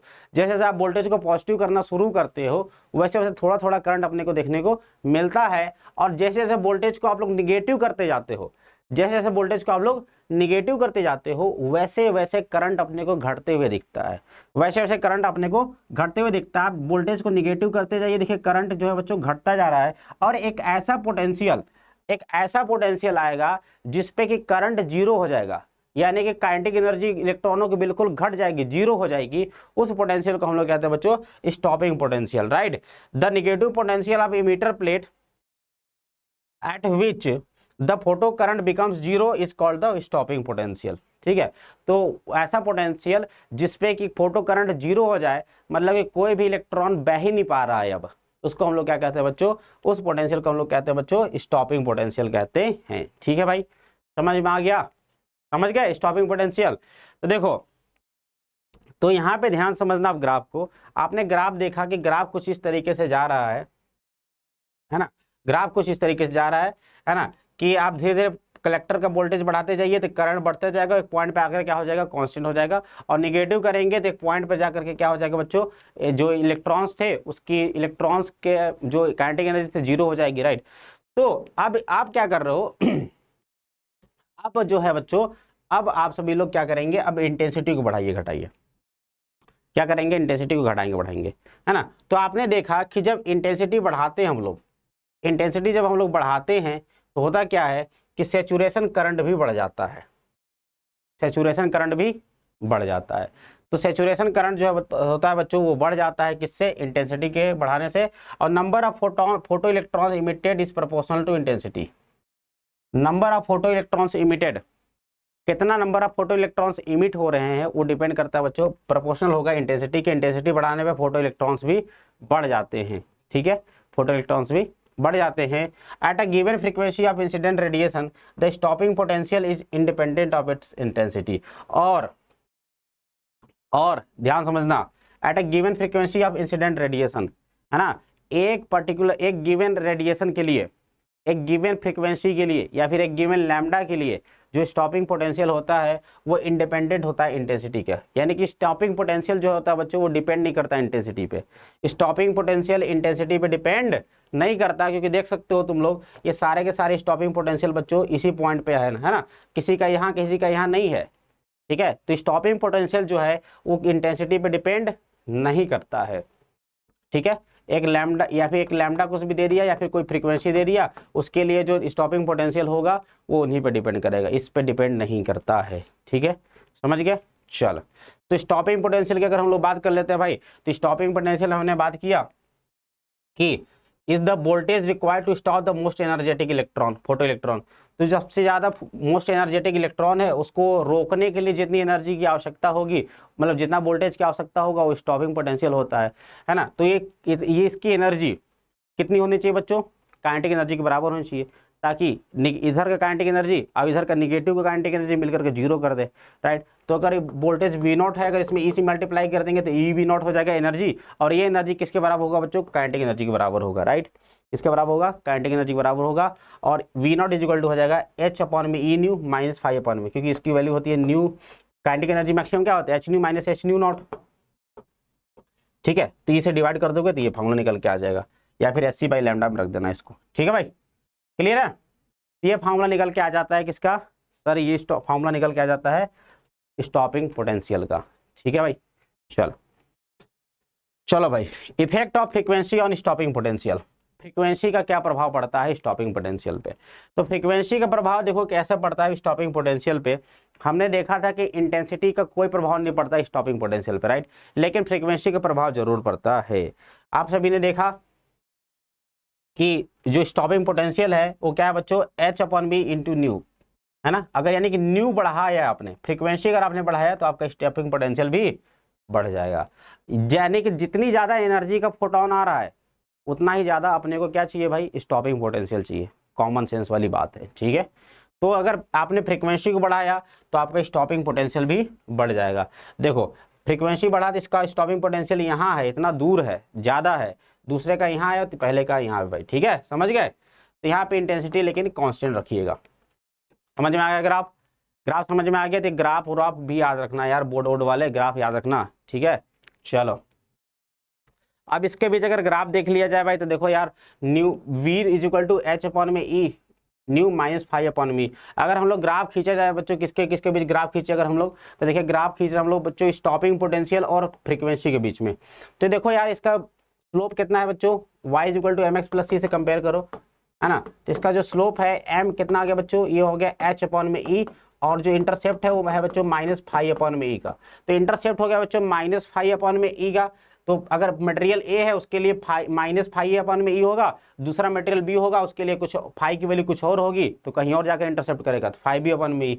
और ये जो थीटा है, ये जो स्लोप है, ये स्लोप किसके बराबर होगा सर, ये जो स्लोप थीटा है वो एच अपॉन में ई के बराबर हो जाएगा, और Y intercept minus five upon में ई के बराबर है। क्लियर है? और एक्स इंटरसेप्ट क्या होगा, एक्स इंटरसेप्ट में क्या करोगे, ये इसको जीरो कर दो तो ये हो जाएगा, क्या हो जाएगा, एच अपॉन में फाइव हो जाएगा, सॉरी फाइव अपॉन में एच हो जाएगा, ठीक है। तो ये हो जाएगा अपना एक्स इंटरसेप्ट। ये एक्स इंटरसेप्ट समझना, ये एक्स इंटरसेप्ट क्या है भाई, फाइव अपॉन में एच है, बी है तो फाइव बी अपॉन में एच हो जाएगा, ये फाइव अपॉन में एच हो जाएगा। समझ गए बात को? ठीक है भाई, क्लियर है, समझ गए? यहाँ तक कहानी समझ में आ गया। तो स्टॉपिंग पोटेंशियल और फ्रीक्वेंसी के बीच का ग्राफ एक लीनियर ग्राफ होगा, y equal to M X plus C से कंपेरिजन करने पे हमें स्लोप मिल गया, स्लोप देखो पॉजिटिव है, h अपॉन में ही पॉजिटिव हो जाएगा, और उसके बाद फाइव अपॉन में ई क्या हो जाएगा बच्चों, इसका y इंटरसेप्ट हो जाएगा, वो डिपेंड करेगा फाइव की वैल्यू पर, है ना। अगर मटेरियल बी के लिए फाइव की वैल्यू ज़्यादा है तो इसके लिए क्या होगा बच्चों, ये वाला इंटरसेप्ट भी ज़्यादा होगा, ठीक है।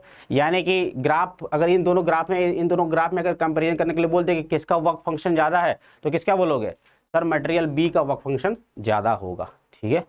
चलो सवाल कर लिया जाए, चलिए सवाल कर लिया जाए। कह रहा है कि photoelectric emission is observed from a metallic surface for the frequency nu one और nu two of the incident light rays nu one greater than nu two. देखो यार फोटो इलेक्ट्रिक इमिशन होता है, दो लाइट का फ्रीक्वेंसी दे रखा है, न्यू1 पे भी मिलता है और न्यू2 पे भी मिलता है, और न्यू1 बड़ा है न्यू2 से। फिर कह रहा है if the maximum kinetic energy of the photo electrons emitted in the two cases are in the ratio of 1:2 के। पहले केस में जो मैक्सिमम काइनेटिक एनर्जी है और दूसरे केस में जो मैक्सिमम काइनेटिक एनर्जी, उन दोनों का रेशियो है 1/k। तो कह रहा है then the threshold frequency of the metallic surface, metallic surface का थ्रेशोल्ड फ्रीक्वेंसी न्यू नॉट है, उसकी वैल्यू बताइए। तो आसान सा सवाल है यार, तो बताओ जरा शुरुआत में देखो काइनेटिक एनर्जी मैक्सिमम कितना होगा शुरुआत में बताओ, तो सर शुरुआत में हो जाएगा sir H nu minus H nu not, समझ गए नहीं समझी, ठीक है। चलो तो शुरुआत में आप लोग न्यू1 डाल रहे हो, न्यू1 का फ्रीक्वेंसी डाल रहे हो, तो वो आपको इसका threshold frequency H nu not तो फिक्स ही रहेगा, राइट। तो यहाँ से बताओ, चलो अगला बताओ, काइनेटिक एनर्जी मैक्सिमम जब दूसरा इज इक्वल टू जब कम मिलता है जब आप दूसरी फ्रीक्वेंसी एच न्यू 2 वाला डालते हो, और बाकी एच न्यू नॉट तो फिक्स ही रहेगा। तो क्या करो, रेशियो ले लो, क्योंकि रेशियो दिया है, तो इन दोनों का रेशियो 1/k दे रखा है भाई, ये रेशियो कितना दे रखा है इन दोनों का,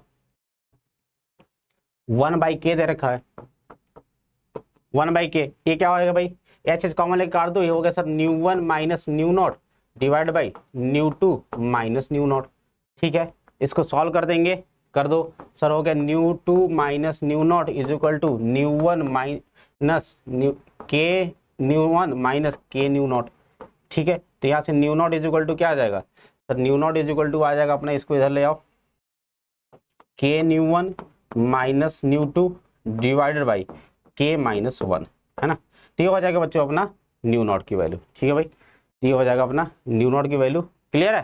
तो इस तरीके से आप इसको सॉल्व कर सकते हैं, आसान सा सवाल था, बस कुछ नहीं, इसी टाइप के सवाल आते हैं इसमें और कुछ भी नहीं करना होता, ठीक है भाई। चलिए अगला सवाल आप सभी के लिए, नेक्स्ट सवाल है, क्या रहा है कि the graph shows variation between stopping potential V0 with the frequency new.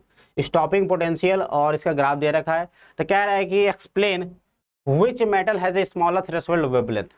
देखो यार सभी से एक बात बताओ, फटाफट सभी लोग बात बताएंगे मुझे को, ये जो होता है बच्चों E V not is equal to क्या होता है, H nu minus H nu not होता है क्या, या यही फाइव होता है, ठीक है। तो nu V is equal to E V not is equal to क्या हो जाएगा, मतलब V not is equal to हो जाएगा एच न्यू अपॉन में ई माइनस फाइव अपॉन में ई, ठीक है भाई, समझ गया बात को।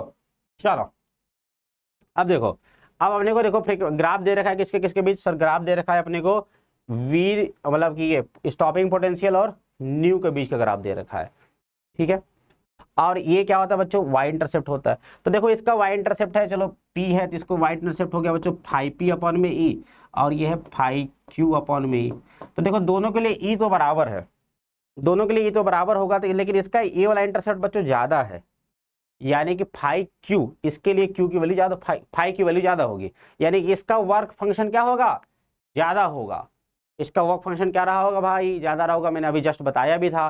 तो अगर q का वर्क फंक्शन, q का अगर वर्क फंक्शन बच्चों ज्यादा है किससे, p से, तो यानी कि जो q का जो लैम्डा होगा वो क्या क्या होगा बच्चों, कम होगा p से, ठीक है, क्योंकि ये क्या होता है hc बाई लैम्डा नॉट, ठीक है। तो देखो अगर इसका वर्क फंक्शन ज्यादा है यानी कि इसका फ्रीक्वेंसी, इसका जो वेवलेंथ रहा होगा कम रहा होगा।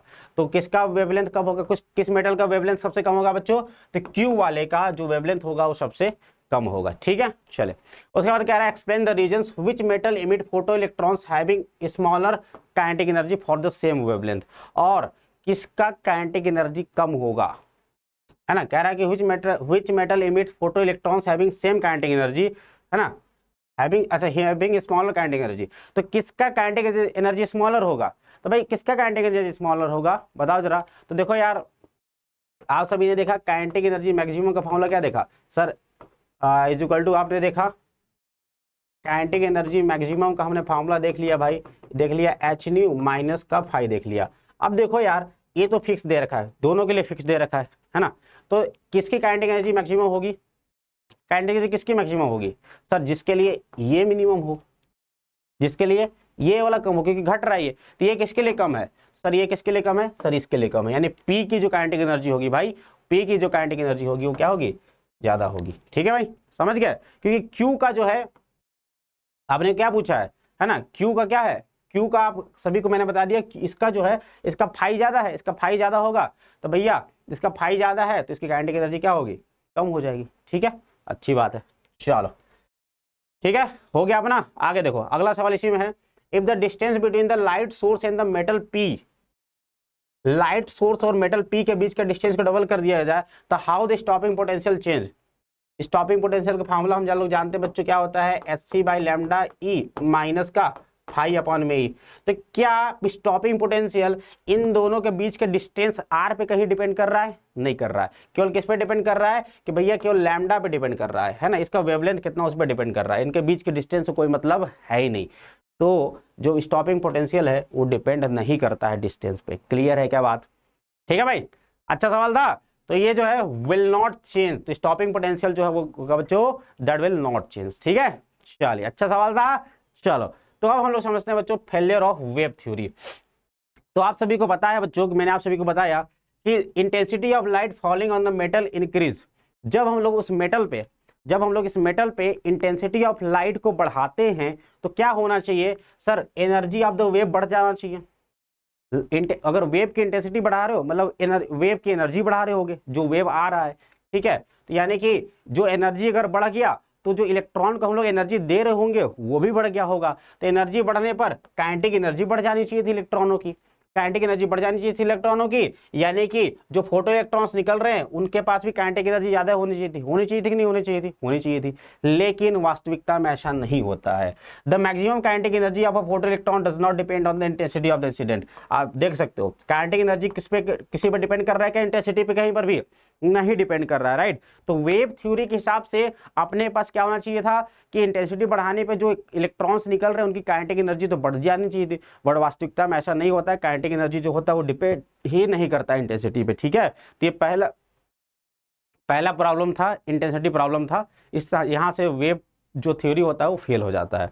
दूसरा है बच्चों फ्रीक्वेंसी प्रॉब्लम। क्या है फ्रीक्वेंसी प्रॉब्लम, देखो the photo electric effect should occur for any frequency.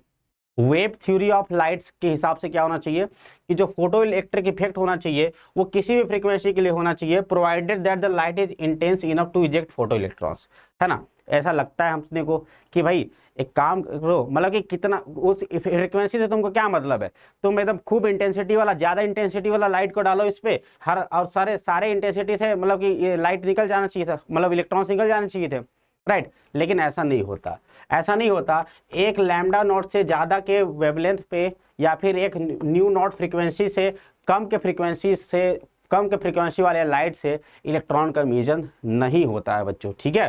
तो ये भी हो गया फेलियर उसका फ्रीक्वेंसी प्रॉब्लम। इन्होंने क्या वेव थ्योरी के हिसाब से तो हो गया कि भैया फ्रीक्वेंसी पे तो डिपेंड ही नहीं करना चाहिए इलेक्ट्रॉन का इमिशन, किस पे डिपेंड करना चाहिए, एनर्जी पे डिपेंड करना चाहिए। आप इंटेंसिटी खूब दे रहे हो तो इलेक्ट्रॉन तो निकल ही जाना चाहिए ना, लेकिन वास्तविकता में ऐसा नहीं होता है। हमने देखा कि एक थ्रेशोल्ड फ्रीक्वेंसी अपने को चाहिए होता है, इससे कम की फ्रीक्वेंसी पे कोई भी फोटो इलेक्ट्रॉन्स नहीं निकलता है भाई साहब, है ना। तो ये होता है अपना पार्टिकल थ्योरी। पार्टिकल थ्योरी बोल देता है बच्चों कि एक थ्रेशोल्ड फ्रीक्वेंसी ज़्यादा का आप फोटोन डालोगे तभी जा करके आपका जो है फोटो इलेक्ट्रॉन्स निकलेंगे। और अगला प्रॉब्लम है बच्चों delay problem, time delay problem, ठीक है। देखो इन्होंने वेव थ्योरी के हिसाब से क्या बोला गया कि light energy is uniformly distributed among the electrons. Light energy जो होता है सारे इलेक्ट्रॉन के बीच बच्चों क्या होता है, यूनिफॉर्मली डिस्ट्रीब्यूटेड होता है। The electron will take some time to accumulate the enough energy to escape from the metal surface, hence there should be a time lag, है ना। तो वेव थ्योरी क्या बोलता है कि इलेक्ट्रॉन्स को एनर्जी इकट्ठा करने के लिए थोड़ा सा टाइम लगता है, तब जाकर के वो निकलता है, राइट। इसको इसलिए कह सकते हैं कि यहाँ पे टाइम लैग होना चाहिए, एनर्जी को डालने और इलेक्ट्रॉन के निकलने में टाइम लैग होना चाहिए, लेकिन ऐसा वो एक्चुअली में नहीं होता है। एक्चुअली में जो देखा गया कि जैसे ही एनर्जी इस पर डाला जाता है, जैसे ही फोटोन इस पर पड़ता है, तुरंत इलेक्ट्रॉन निकलता है, कोई भी टाइम लैग नहीं होता है, नो टाइम लैग देखा जाता है, इंस्टेंटेनियस होता है घटना। तो ये तीन प्रॉब्लम थे बच्चों, इंटेंसिटी प्रॉब्लम, फ्रीक्वेंसी प्रॉब्लम और टाइम डिले प्रॉब्लम, जहां पर वेव थ्योरी ऑफ लाइट आकर के बच्चों फेल हो जाता है। और इसलिए आइंस्टीन ने दिया था फोटोन थ्योरी ऑफ लाइट। क्या दिया था? फोटोन थ्योरी ऑफ लाइट दिया था, ठीक है। चलिए अब इसके बाद अगले एक आध दो और टॉपिक देखा जाए तो रेडिएशन प्रेशर क्या होता है। तो रेडिएशन प्रेशर सबसे पहले बताओ मुझे क्या होता है। प्रेशर होता है सर फोर्स अपॉन एरिया। क्या होता है? Force upon area. तो देखो एक प्लेट है, इस प्लेट पे हम लोग क्या डाल रहे हैं बच्चों, लाइट डाल रहे हैं। इस प्लेट का एरिया ए है और लाइट की इंटेंसिटी आई है। तो रेडिएशन प्रेशर क्या होता है बच्चों? The pressure experience by the surface expose to the radiation, है ना। जब एक रेडिएशन में आप एक प्लेट को रख देते हो तो उस रेडिएशन की वजह से, उस लाइट की वजह से उसको कितना प्रेशर फील हो रहा है, उसको हम लोग बोलते हैं रेडिएशन प्रेशर, ठीक है। तो पी जो है रेडिएशन प्रेशर है, और वेब क्या बच्चों? Normal force on plate due to photons. Force किसकी वजह से लग रहा है? फोटॉन्स की वजह से लग रहा है। और एरिया है। The magnitude of radiation pressure is so minute that it has no effect on our normal life. और इस रेडिएशन प्रेशर का इफेक्ट कुछ भी नहीं होता हमारे नॉर्मल लाइफ में, मतलब ये प्रेशर बहुत कम होता है। ये प्रेशर क्या होता है बच्चों? बहुत ही कम प्रेशर होता है, जिसकी वजह से हमारा डेली लाइफ पे इसका कोई भी प्रभाव नहीं पड़ता है, ठीक है। चले तो रेडिएशन प्रेशर की देखा बात किया जाए बच्चों, तो यहाँ पे दो तीन फॉर्मूले आप सभी लोग याद रखेंगे कि क्या हो रहा है। जब complete absorption in normal incidence हो रहा है, जब लाइट का कंप्लीट एब्जॉर्प्शन हो जा रहा है और इंसिडेंस हो रहा है नॉर्मल बिल्कुल 90 डिग्री पे हो रहा है, तो क्या हो जाए, जो रेडिएशन प्रेशर होता है बच्चों क्या होता है? इंटेंसिटी अपॉन में सी, इंटेंसिटी अपॉन में लाइट ऑफ स्पीड के बराबर होता है। आई अपॉन में सी याद रखिएगा रेडिएशन प्रेशर, अच्छा फॉर्मूला है। अगर किसी एंगल पे अगर आ रहा है, जब लाइट जो है बच्चों किसी एंगल पे आ रहा है ना, किसी एंगल पे आ रहा है, तो ये क्या करेंगे बच्चों, ये जो यहाँ पे फॉर्मूला लगाएंगे आप, P equal to I by C cos square theta हो जाएगा। P equal to I by C cos square theta हो जाएगा, ठीक है। उसके बाद अगर complete reflection in normal incidence हो रहा है, कंप्लीट रिफ्लेक्शन यानी कि जितना लाइट आ रहा है उतना लाइट पूरा चला जा रहा है, और नॉर्मल इंसिडेंस हो रहा है जिसमें आई की जगह पे आप कर देंगे 2i। इलास्टिक कोलिजन हो रहा है बच्चों, क्या हो रहा है? इलास्टिक कोलिजन हो रहा है, तो 2i बाई सी हो जाएगा। और यही अगर किसी एंगल पे आता है तो 2i बाई सी में कॉस स्क्वायर थीटा लगा देंगे आप लोग, है ना। क्या लगा देंगे? कॉस स्क्वायर थीटा लगा देंगे, ठीक है। चले उसके बाद अगर अपने पास बच्चों क्या हो रहा है कि थोड़ा सा पार्शियल रिफ्लेक्शन हो रहा है, क्या हो रहा है? पार्शियल रिफ्लेक्शन हो रहा है, तो यहाँ पे लगाएंगे आप लोग 1 प्लस आर। अगर तुम्हारा कंप्लीट रिफ्लेक्शन होता है तो आर की वैल्यू होती है 1, आर रिफ्लेक्टिविटी होता है, राइट। तो 1 plus R into I by C, R क्या है अपना? रिफ्लेक्टिविटी होता है। और इधर भी हो जाएगा 1 plus R into I by C cos square theta. याद रहेगा फॉर्मूला ये, ठीक है। चलो एक सवाल कर लिया जाए। तो देखिए सवाल क्या कह रहा है कि एक plane strip of mass M suspended from a fix support through a string, ठीक है। एक स्ट्रिप, प्लेट की स्ट्रिप है जिसको हमने लटकाया था, ये देखो शुरुआत में लटका हुआ था एक रस्सी से, ठीक है। इसके ऊपर हमने जला दिया है बच्चों लाइट। अब इस लाइट की वजह से कुछ ना कुछ प्रेशर लगा होगा, फोर्स लगा होगा, जिसकी वजह से एक एंगल थीटा पर जाकर के ये इक्विलिब्रियम कंडीशन में बना हुआ है, ठीक है। इक्विलिब्रियम कंडीशन में बना हुआ है, समझ गए बात को। एंड इज कम्प्लीटली ऑब्जॉर्व, और पूरी की पूरी एनर्जी इसके द्वारा ऑब्जॉर्व कर ली जाती है। The energy falling on the strip पर यूनिट टाइम इज डब्ल्यू। पर यूनिट टाइम में जो एनर्जी फॉल हो रहा है बच्चों वो है अपने पास डब्ल्यू, जो कि पावर के बराबर है। ठीक है, find the complete deflection of the string from the vertical if the strip stage in the equilibrium, यानी कि अपने को थीटा पूछ रखा है। तो कुछ नहीं यार, इक्विलिब्रियम में तो क्या होता है अपने पास फोर्स बैलेंस का कॉन्सेप्ट आ जाता है। तो देखो जब ऐसे कंडीशन में होगा तो यहाँ पे लग रहा है टेंशन टी, ये थीटा है तो ये भी थीटा होगा, तो ये हो जाएगा टी कॉस थीटा, और ये हो जाएगा बच्चों T sine theta. Radiation pressure को जैसे फोर्स इधर लग रहा होगा एफ, और एक इसका कुछ ना कुछ वेट होगा एम जी नीचे लग रहा होगा, तो फोर्स बराबर कर दो, T sine theta is equal to F कर दो और T cos theta is equal to M G कर दो। जो एफ है, एफ क्या है बच्चों, प्रेशर इंटू एरिया। प्रेशर क्या होता है याद रखो, प्रेशर क्या होता है, अभी जस्ट हमने पढ़ा था रेडिएशन प्रेशर क्या होता है, आई अपॉन में सी इंटू ए, आई अपॉन में सी इंटू ए, है ना, आई अपॉन में सी इंटू ए होता है। क्लियर है, तो देखो क्या हो जाएगा, तो आई अपॉन में सी इंटू ए, और आई इज इक्वल टू सभी को पता है क्या होता है, पावर अपॉन में एरिया, और ये पावर कितना है बच्चों, W है, W अपॉन में एरिया। तो देखो कितना हो जाएगा ये, तो इसको आप लोग लिख सकते हो कितना, W अपॉन में, और ऐसे ही कैंसिल, तो W अपॉन में C हो गया, यानी जो फोर्स हो गया किसके बराबर हो गया, W अपॉन में C के बराबर हो गया। यानी T sine theta W upon में C, टी कॉस थीटा, यानी रेशियो ले लिया tan theta is equal to W upon में mgc, तो थीटा इज इक्वल टू आ जाएगा इतना। क्लियर है, थीटा इज इक्वल टू आ जाएगा अपने पास इतना। तो आप देख सकते हैं जो कि C जो है बच्चों, यहाँ पे C जो है ये बहुत ज़्यादा होता है, C जो होता है 3 × 10⁸ बहुत ज़्यादा होता है। इसकी वजह से देख सकते हैं ये जो थीटा होगा ये बहुत कम होगा, मतलब बहुत मुश्किल है डेबिट होना इसका, राइट। अरे भाई लाइट मार रहे हो, टॉर्च मार रहे हो किसी प्लेट के ऊपर, क्या प्लेट सरक जाएगा, कोई प्रभाव नहीं पड़ेगा। ठीक है, समझ के बात को। चलो आगे चलते हैं अपना नेक्स्ट टॉपिक इस चैप्टर का, और लास्ट टॉपिक है मैटर वेव्स। क्या है बच्चों, मैटर वेव्स। तो मैटर वेव्स क्या होता है बच्चों, देव ब्रॉगली ने क्या बोला कि जब कोई भी चीज बच्चों क्या होता है मूव करता है, तो उसके अलावा उसके साथ साथ उसके पास क्या होता है बच्चों, उसका वेवलेंथ होता है। क्या होता है, वेवलेंथ होता है। The waves associated with moving particles are called matter waves, है ना। तो मूविंग पार्टिकल ले लो, हर मूविंग पार्टिकल के साथ साथ जो वेव होता है उसको हम लोग कहते हैं बच्चों मैटर वेव्स कहते हैं, या फिर दे ब्रॉगली वेव कहते हैं।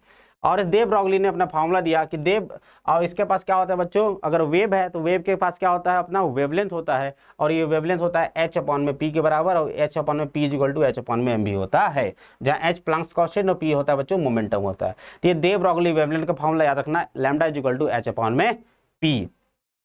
अब देखना ध्यान से, in ordinary situation de Broglie wavelength is very small and wave nature of matter can be ignored.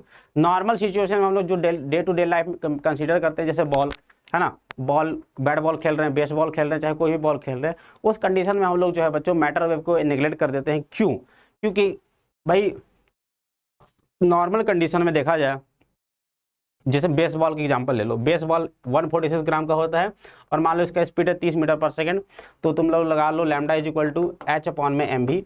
इसको सॉल्व कर दोगे तो देखो लैम्डा कितना आ रहा है, 1.51 इंटू 10⁻34, -34 है, समझ रहे हो कितना कम है।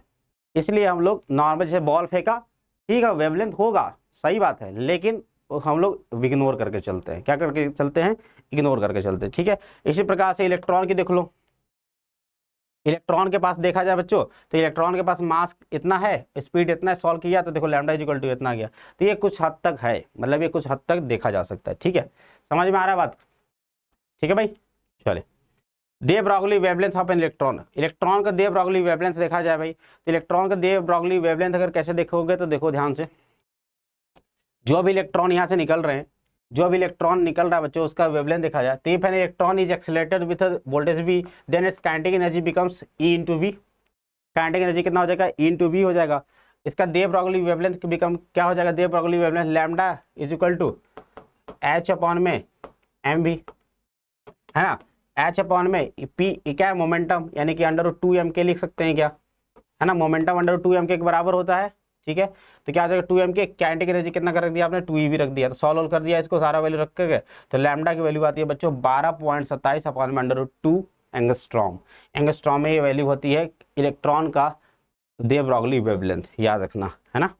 चलो सवाल कर लिया जाए इसके ऊपर, find the de Broglie wavelength of a mono atomic gas particle at temperature T।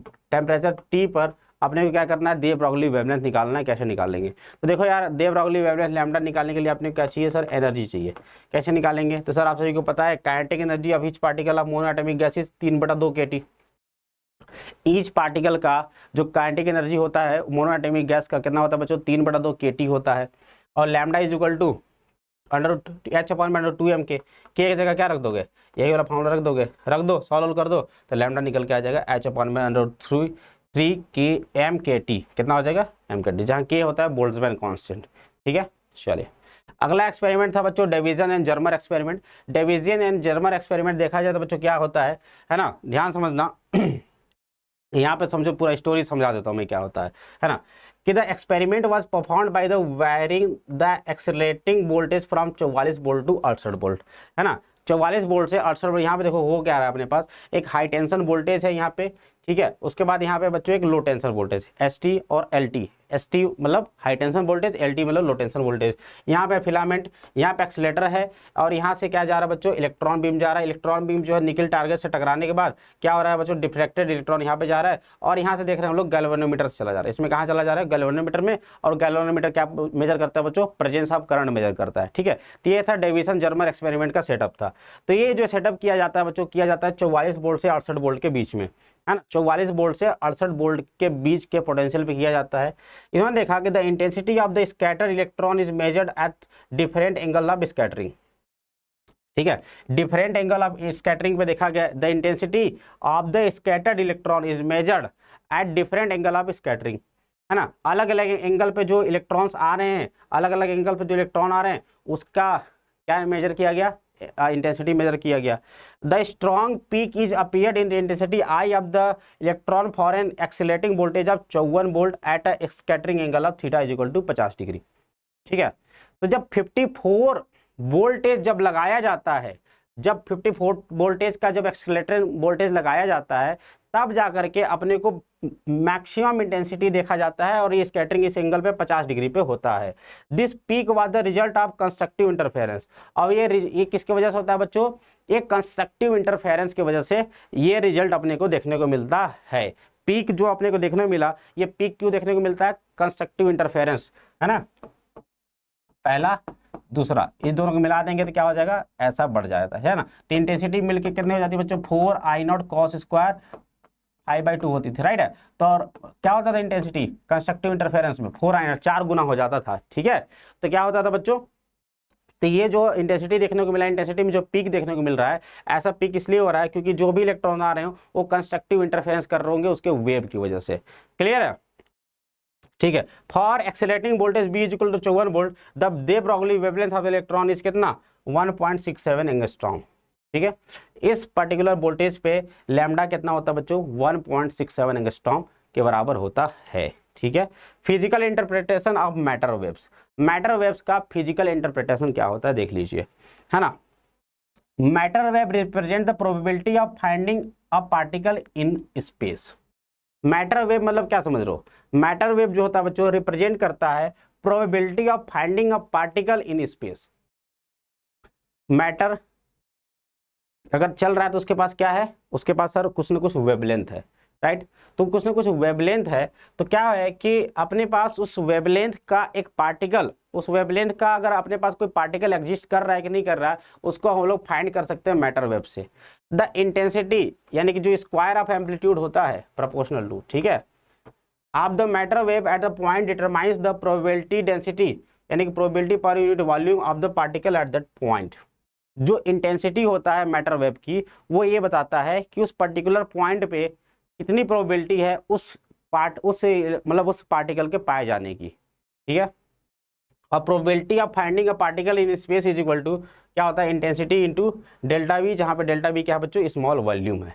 ठीक है, चले हाइजेनबर्ग अनसर्टेनिटी प्रिंसिपल।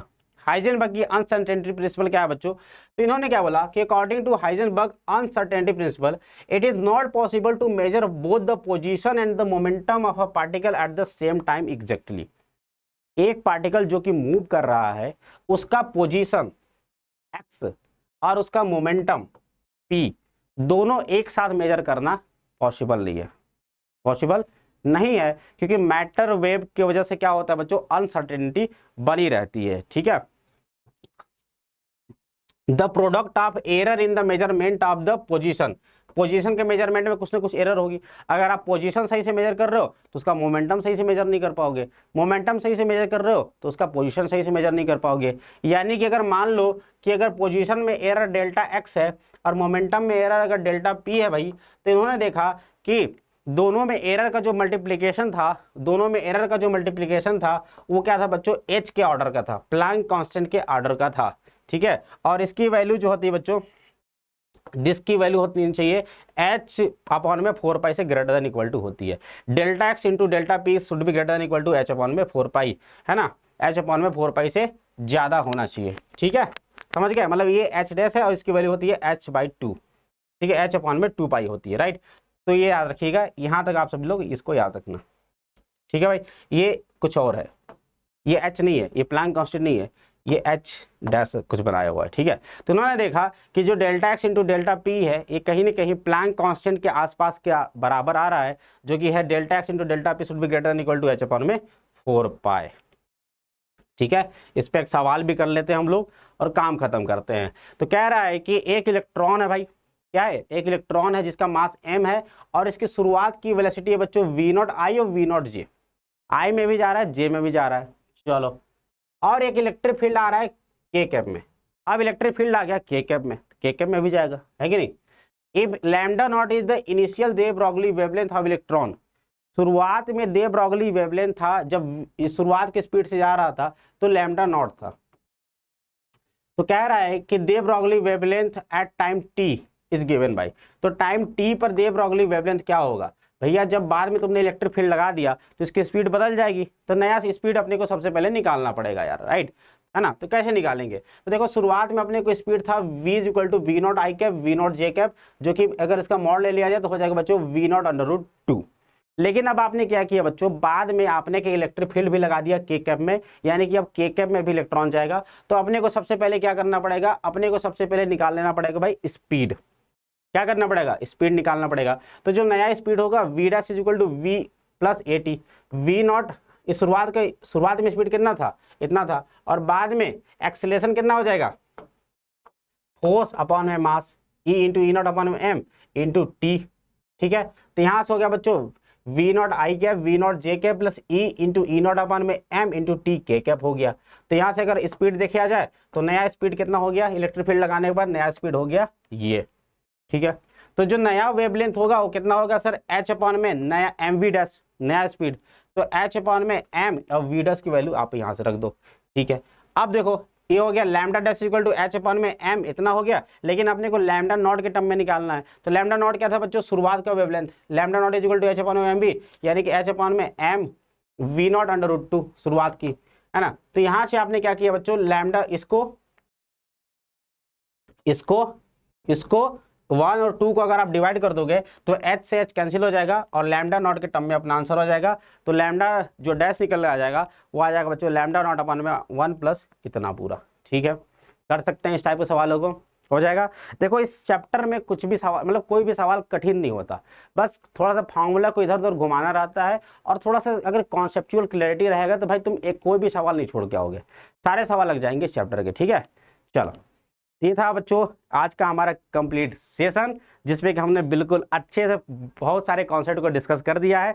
सारे कॉन्सेप्ट को हमने ग्रेट डिटेल में डिस्कस किया है, चाहे आप बोर्ड के लिए तो पढ़ रहे हो या फिर कोई कॉम्पिटेटिव एग्जाम के लिए, जेईई नीट के लिए पढ़ रहे हो, कोई दिक्कत वाली बात नहीं है, सारा का सारा सवाल लगा के आओगे। बस क्या करना है आप सभी को, पूरे वीडियो को लास्ट तक जरूर देखना और क्या करना है, चैनल को सब्सक्राइब कर देना यार, वीडियो को लाइक भी कर देना और वीडियो को शेयर कर देना बच्चों। ठीक है, तो थैंक यू वेरी मच जिन्होंने सेशन को लास्ट तक देखा, और सबसे रिक्वेस्ट करता हूँ सेशन को लास्ट तक जरूर देखना, मज़ा बिल्कुल आ जाएगा, बिल्कुल कॉन्सेप्ट क्लियर हो जाएगा। तो ठीक है बच्चों, मिलते हैं हम लोग नेक्स्ट सेशन में, तब तक के लिए बाय बाय, टेक केयर, ऐश करो।